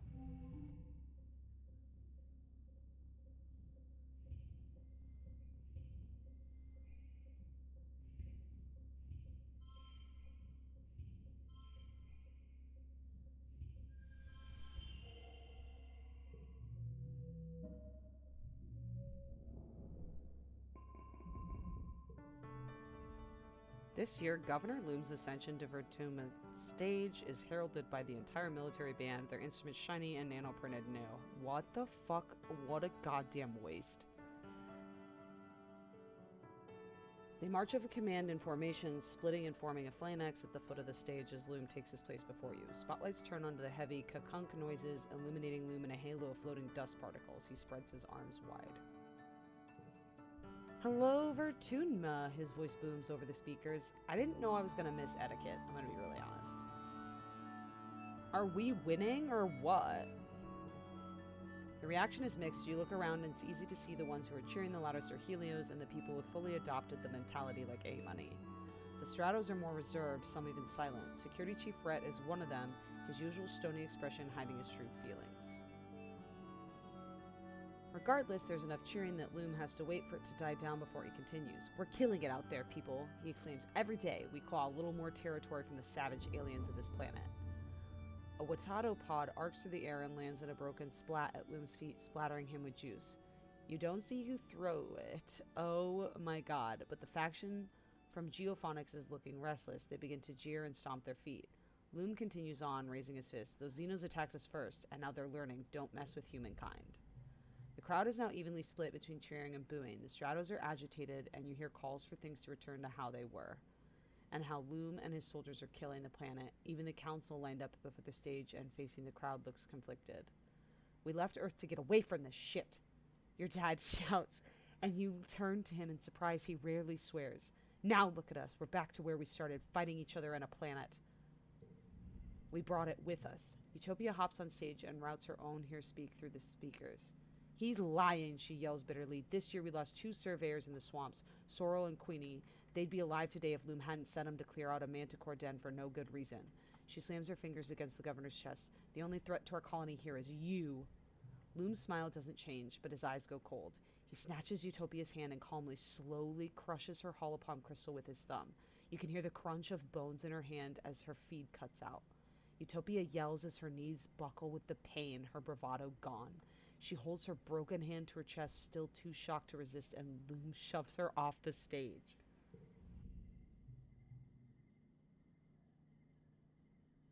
The crowd is stunned into silence. Loom clears his throat and approaches the end of the stage, looming tall. Thank you for your input, he says icily. Your concerns have been noted. This isn't the buffoon Loom presents on his daily holologs, or the nuisance he is when he visits a work site. You see something in his eyes you only caught glimmers of before. Hatred. You Stratos are lucky we didn't crush you under our boots and take your colony by force. He sneers. Before we got here, this colony was doomed. You're only alive because I was merciful. Just a bunch of burned-out hippie fugitives. That was your plan for surviving out here. Wishful thinking, singing songs, and talking to animals. Laughter ripples through Helios. You, he gestures to the council and jerks his thumb at his chest, need us, not the other way around. I'm done pretending I need to listen to your opinions. If you want to live, you'll do what I say. He stares at Dr. Instance, who glares up at him with hate in her eyes as she tends to Utopia's hand. Maybe it's time to clean house, he threatens. We need team players here, ones who share a vision for the future of Rotunma. After a few tense moments, Seek clears their throat. Ahem, sir, shall I continue with the traditional formalities for now? Loom scowls down at Seek and then throws his hands in the air. Whatever, do it. If it makes you feel better, you're all cowards. He turns and stalks off the stage, his marching band scrambling to follow him. As promised, there are no contests this year, but there are plenty of food and alcohol. As the suns begin to set, the Helios, including Vase and A-Money, head straight for it and look ready to party into the night. The other teens seem a little less at ease. Dis, quite predictably, has already left. Ain't nobody fucking with Utopia. Well, he did. I can party with the Helios or hang out with the Stratos? Why the fuck would I party with the Helios? They blow. A-Money blows. She let a bunch of fuckwads beat up Cal. Look at them. My besties. No, I totally get it, Rex says to Cal as you approach. They don't use this to be mean. Sure, we all joked, but now, like, we find you guys rubbing sticks together in the dirt after your nanotech broke down, but it wasn't like this. He jerks his thumb towards Vase and his group of friends who've wrangled themselves a live trippet and are skewering it to roast over a bonfire. You hear its dying squeals from here as the night falls, smell and sweet charred scent of its cooking. No, they're always kind of been like this. Nomi shakes their head. It's just like total human supremacists. See, something you don't understand. Nomi makes laser guns with their fingers. Pew pew, all gone. Want something else? Who has it? Pew pew, all yours. They lean back on their hands and look up at the night sky. In dusk, the wormhole looks so peaceful and far away. I used to think me and Rex were like changelings, like aliens beamed in and replaced 2 human babies with weirdos. I don't think you're weird. The weirdest fucking kid, it says. I think it's really great the 2 of you don't act like Helios. We are Helios, though, Rex replies, and Nomi nods. And some people are dancing around that bonfire of Stratos. It's not about how we were raised. It's about the choices you make, Nomi finishes. No one is just a good person or a bad person. Only bad people think they always make the right choices. Aww. The dancing and feasting continues well into the night, while you pass the time with your friends in the peaceful faction. Knowing that the whole colony isn't into being soldiers and fighting Loom's war on nature makes you feel less alone. But you can't stop thinking about the governor's eyes as he crushed Utopia's hand today. How long? So long as he's in charge, it doesn't matter what anyone else wants. True. The week after Venturmali is one of the hottest since you landed. You're supposed to take time off for a much-needed break, but it's too humid and awful, and tempers are short. Shortly after the festival, you start seeing graffiti cropping up. It seems that a lively, if not particularly civil, conversation between the two factions is held on the flat surfaces of the colony. Loom announces a zero-tolerance policy for political graffiti, but you notice that not every tag is being removed, just the ones against the war, of course. The atmosphere of the colony is oppressive, as thick as the choking dust and heat itself. Everywhere you try to relax, people just want to talk about the war. To make matters worse, the sweltering nights are making your nightmares intense again. You return to feeling more stressed than before. Dang.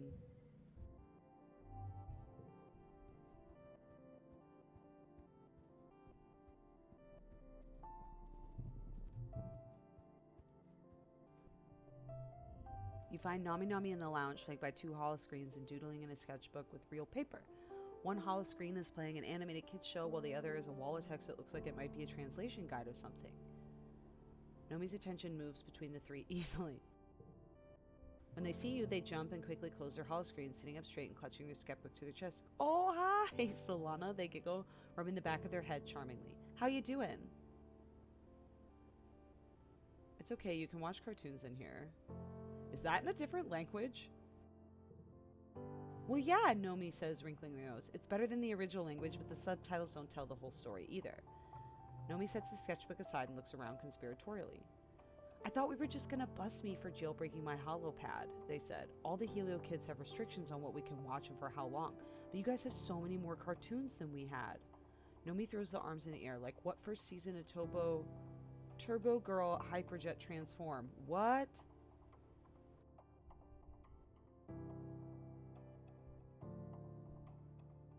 I love Turbo Girl Hyperjet Transform. Fucking love cartoons. I don't give a shit. What? Nomi cries, slapping their hands to their cheeks. Really? It's the best cartoon ever made. What else has schoolgirls who look like aircraft from the waist down battling evil aliens while dealing with the stresses of high school life? You have to agree, you were pretty fond of the arc in the third season where Kimiya and Otako disagreed about whether Hakurub would truly be considered the hyperjet if she was part heliocopter. The Helio Media Archive only has season 2 through 9, and only 3 of the OVAs, Nomi says, puffing their cheeks out. I can't believe the 4th OVA, Flight Captain Yumiko, gets captured by the aliens and brainwashed into thinking she's been an alien sleeper the whole time. Wait, you hadn't seen the first season? Nomi shrugs and pokes one finger into their cheek. Spaceships make do. You don't have to know everything about something in order to call yourself a fan. Just liking it with your heart is good enough. Cute. Nomi laughs and flips over their sketchbooks, showing you some of their drawings. I was drawing... This person reminds me of my best friend from middle school, actually. I was drawing some fan art for the show, they say. It's kind of fan art. Okay, it's really more like if I were the character in Hypergirl. Oh my god. What kind of aircraft would you be? Nomi blinks at you, clearly stunned by your interest. Oh, what kind of... You see, the cool aircraft are already taken, and it's rude to be a double. They press the tips of their index fingers together and look thoughtful. Sometimes I draw myself, my character is something weird, like a hot air balloon. And then I think, would that be kind of cool if I was only a regular human in the Turbo Girl Hyperjets? That was a lot.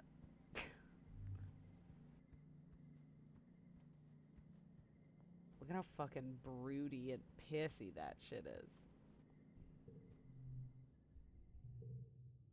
Nomi and Rex are playing an improvisational storytelling game, taking turns adding words one at a time. You find it hard not to listen. We are swimming through a purple treacle river. A tentacle emerges to wave hello.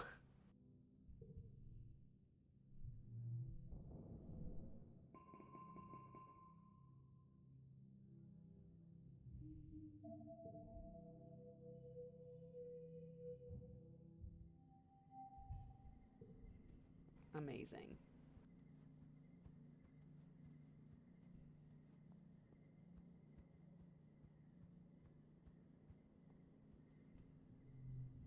You spot Rex carrying supplies and big pieces of wood into a huge tarped up section at the end of the lounge. He waves at you. Well, as much as a wave as he can do with his arms full of mushwood. Hey, Solana, he calls out to you. Have you come to see the bar? You give him a questioning look. The bar? You don't know Rex super well and you've never heard anything about a bar. He gestures to the tarps. My bar, he says. I've been working on a special project ever since I joined the construction crew. The colony needed a place to cut loose, you dig? An incredible number of people in this universe have a turbo hyperjet Sona. He looks up at it, beaming with pride. I think it's about halfway done. You take a look at what you see. Rex has kept all the pretty well tarped up and hates letting people inside to peek, but you can tell it's big. Perhaps a little too big. Ambitious, maybe, for the first solo construction project. But Rex has a lot of help from his crew and from the whole colony. He'd have to be able to find that much wood.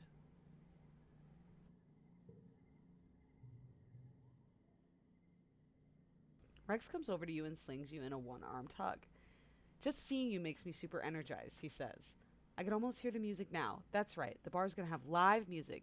You know anyone who plays an instrument? I'm gonna work double time to finish this place. You wanna help? Bring me all the mushwood you can find. Can I give him my mushwood?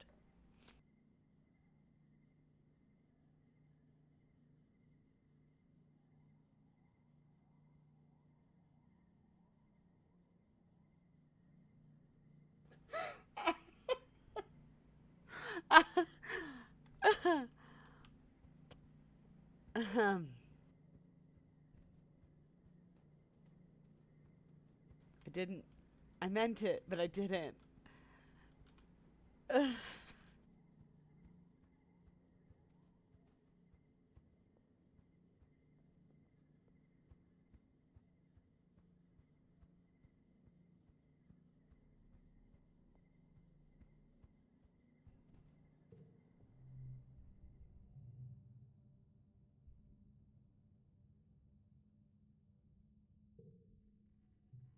Sometimes tutoring is more like babysitting, and sometimes it's like counseling. Can I give him my mushwood? It's the official title of the stream. Yeah, it should be. You keep your. And you totally can. You try to keep your lessons. When?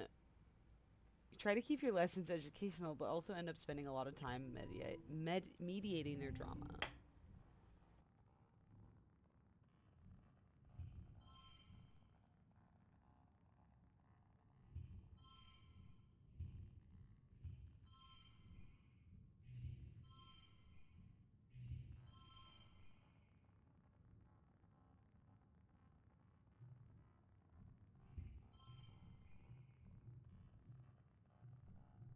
Oh, that one's locked. I was like, why? I literally cannot move that. It's so stupid. Okay.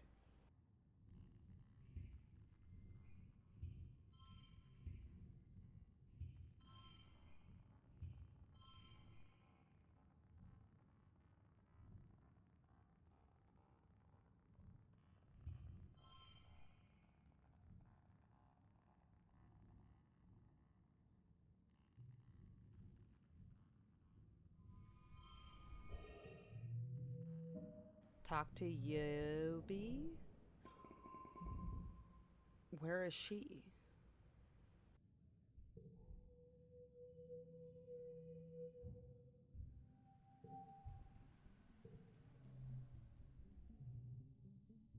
Oh, yeah, boy.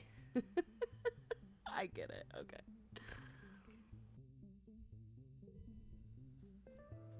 I was like, I don't know who yeah boy is. Oh, is it the hugs incoming that I've been too nervous to ever fucking do?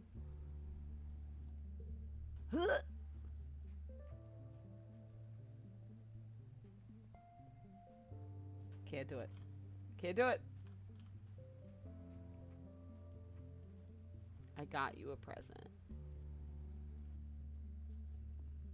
It's mushwood.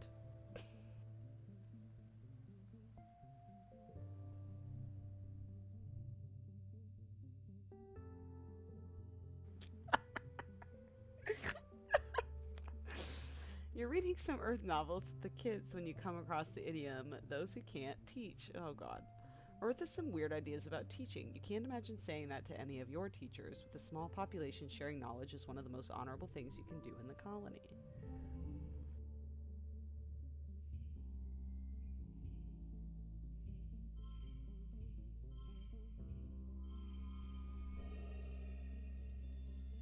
Why is it always Tammy?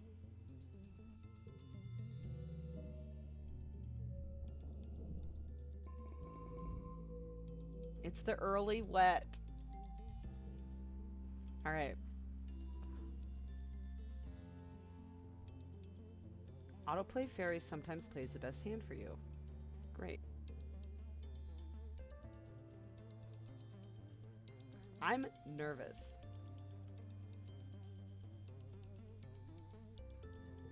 I know we had this sex talk like forever ago. Cal slaps you on the back. Solana, good to see you. Have you come to see the new genetically modified hybrids? Tange is on some real future tech with these ones.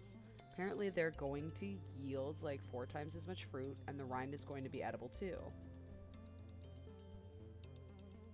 I hear the mushroom... the mushwoods thrive in the early wet.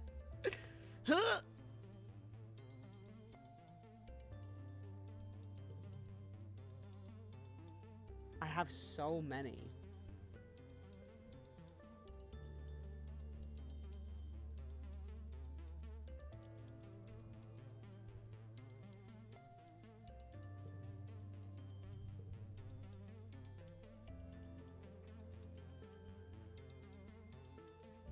Can't believe I can't do anything with a stupid radioactive flower plot line. It's gonna bother me.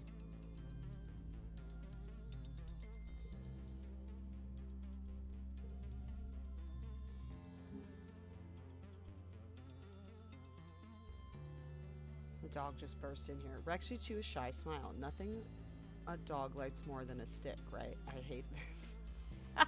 Ask Rex about it. He'll tell you all about it. Learned. Rex likes mushwood logs.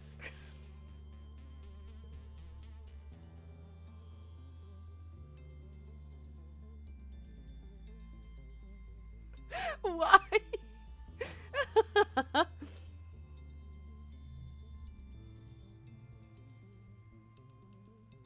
Rex spots you laying in his makeshift hammock. Oh, you spot Rex laying in his makeshift hammock. I was like, that doesn't make sense. And he's not alone. Oh! He shushes you as you approach, placing a finger to his lips and indicating the person snuggled up under his arm is falling asleep. Hold on to the hammock, he whispers. I'm gonna try to get out. Between the two of you, you manage to get Rex out of the hammock without waking his sleeping friend. Rex looks a little tousled and kiss-bitten, and his eyes are bright with mischief. Tired him right out. He murmurs, pleased with himself. What do you need, Solana? Oh my god. I'm obsessed with him. Everyone else is as well, apparently. I only have one more season and then the glow.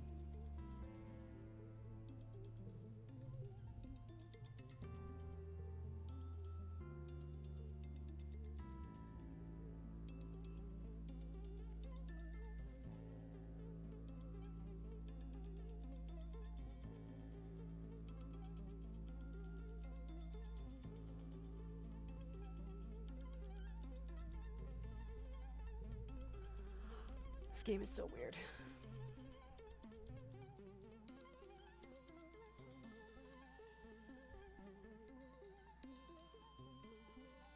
Oh, engineering. That's what I was so close to doing. I was like, there's one of them that I think I can get.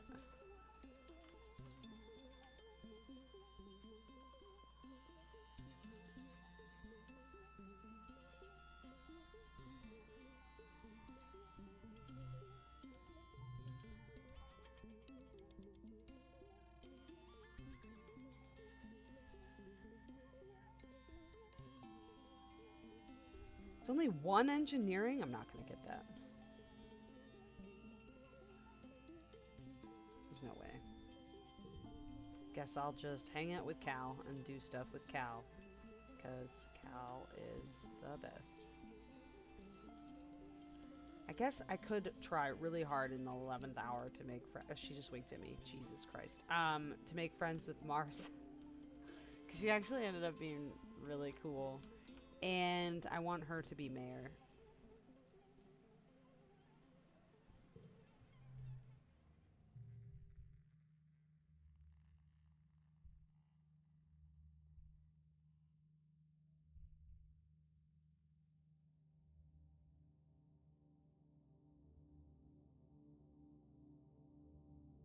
Delivering surprises, friendship with Mars and Rex. But I already have max perception.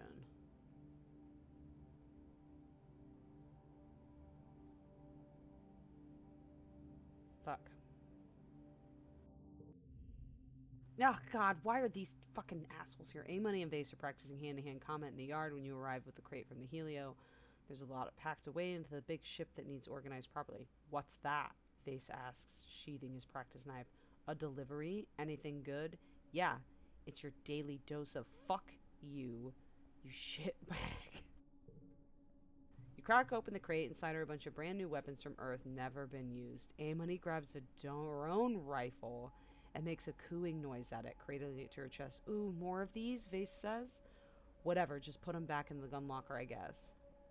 A-Money reluctantly hands over the drone rifle and leaves with Vase, his arm draped possessively over her shoulders. She shoots you a little wave. You're unpacking the shipment when you notice the invoice in your holopalm says 5 drone rifles, but there are 6 in the crate. I could have stole a gun today. I'm too good. You would never steal something so valuable or so dangerous. Of course not. Never you. You would never consider such a thing. You note the extra rifle on the manifest. It's good to keep track of these things. You wouldn't want it to get lost.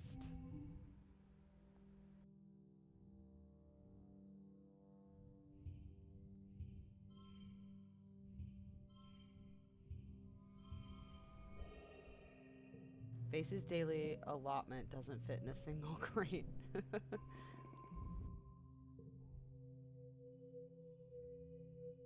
His daily dose of fuck you.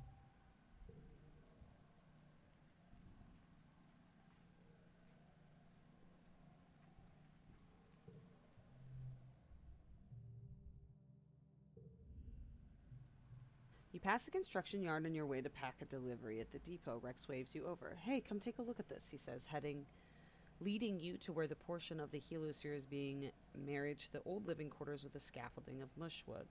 Isn't this wild? It's like our 2 ships are actually becoming one. He throws his arms around your shoulder. It's like a metaphor, get it? The colony and us from the Helio learning how to work together. How we build our environment affects how we live, you know? You should come by and help me. It's really fun. You get to build things and the construction crew is really nice. And you get to hang out with me. Wait, why not start right now? He hands you a plasma cutter, a gun-shaped tool that emits a thin beam of superheated plasma. No time like the present, right? Seek says we'll always need more workers here. You do have another job that you promised to do.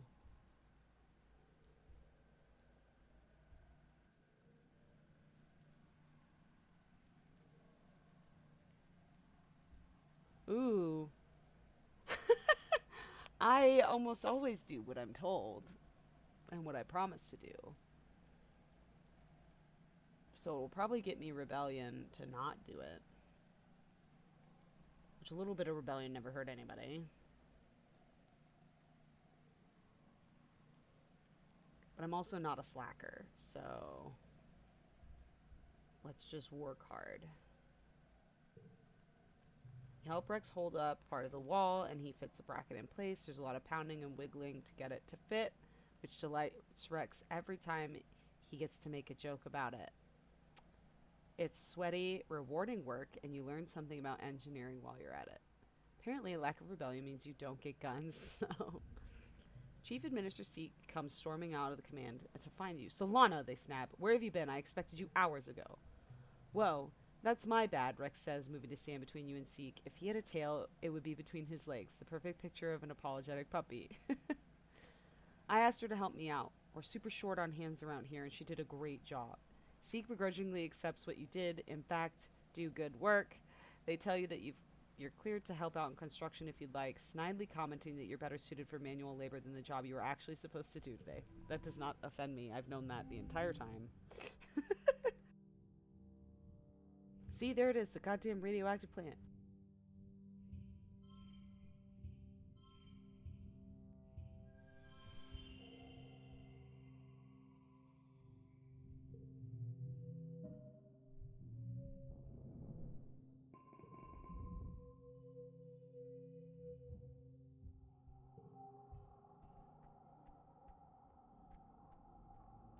Well, this is it, y'all. It's the end of the game, isn't it? Or do I have 19? I think I have 19.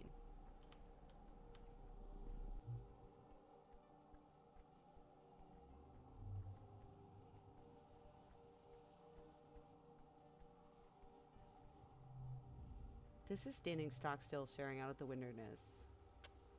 Same shit. Different day. He's got a pretty flower in his hair now. Jackasses.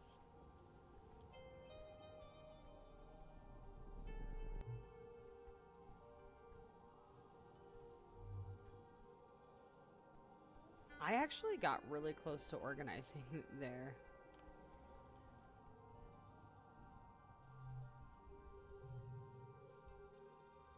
Work construction. 3 engineering titties. And 2 toughness.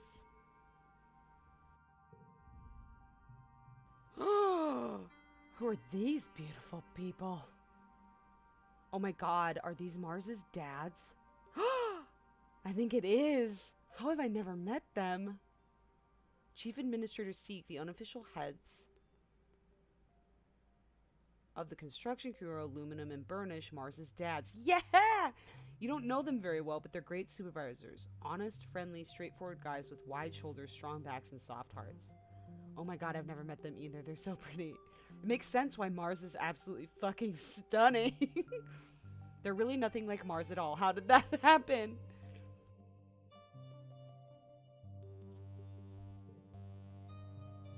You're working with them while they tear down the internal walls of the heliopause, scoring edges carefully with plasma cutters and using sledgehammers to knock the sheets of metal free.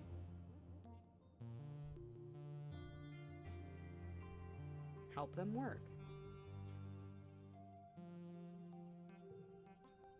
You learn a lot working with Al and Bernie. They look a lot like big tough guys, but are most people in the colony. They really care about sustainability and doing the right thing.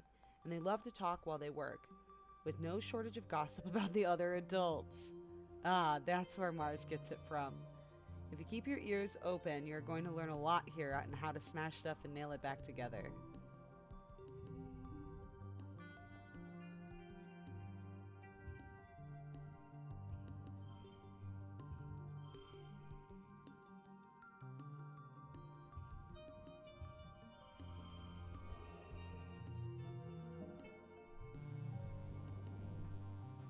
+6 engineering. Holy shit, I think I got a perk. Yeah, Mars has hot dads.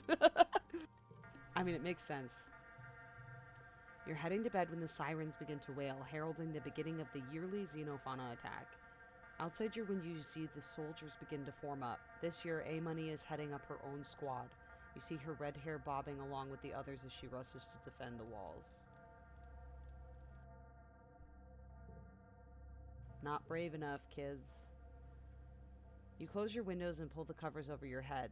Then you get a holocall notification from Mars. You join to find Mars, Tangent, Cal, Rex, and Nomi already in the call.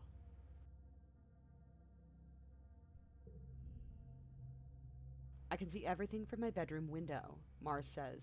Nemi's got her own squad and everything now. Look at her go. Cal makes a noise of discomfort but doesn't voice his opinion. Suddenly your room is rocked by an immensely loud shockwave and the wall of heat you can feel even through your closed windows. Keepsakes rattle around yourselves, some falling onto the floor and shattering.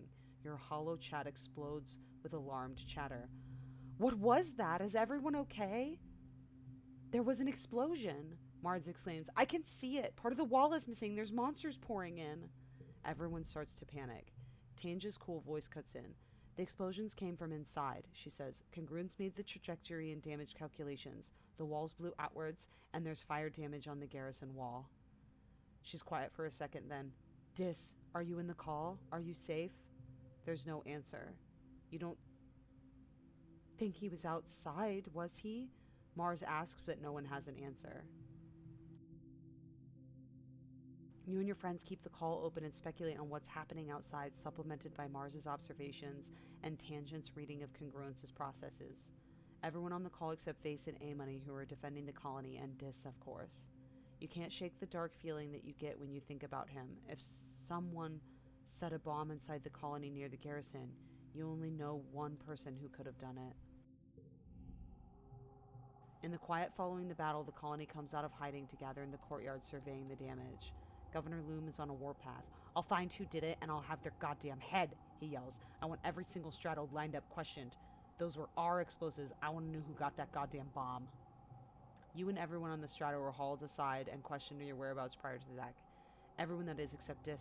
He's nowhere to be found, alive or dead. Did he run away with that stranger? Aw, look at it. I got a full heart with Nami Nami.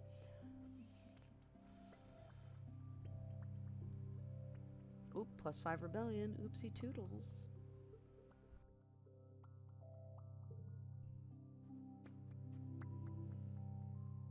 Draw an extra card at the start of a challenge. Effect stacks. Fucking yes, bitch. There are way more, like, trees that I was not aware of in these events.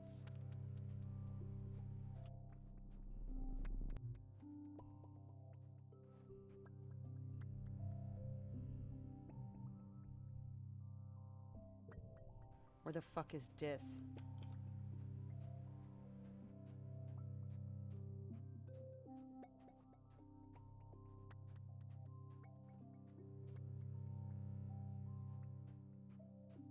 Alright. I think that's gonna have to be it. We have to save this last year for next time, because it's already like 11 o'clock. Wow, what an intense year and a half, though.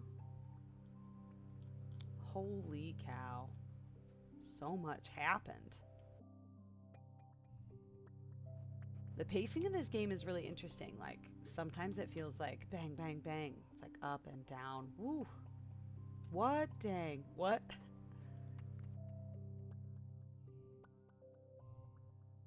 What? Did you want me to push through? Get to the end?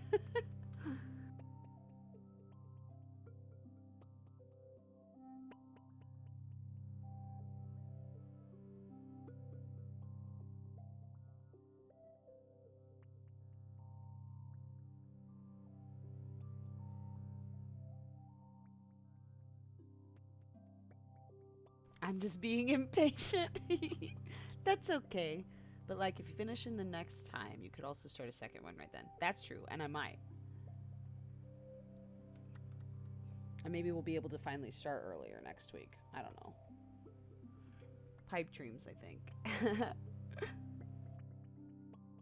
This game is so awesome. I am still not over this recommendation that you made. Like, I know you know me well, but, like, I did not expect to enjoy this game as much as I did. Like, I was excited. One can dream.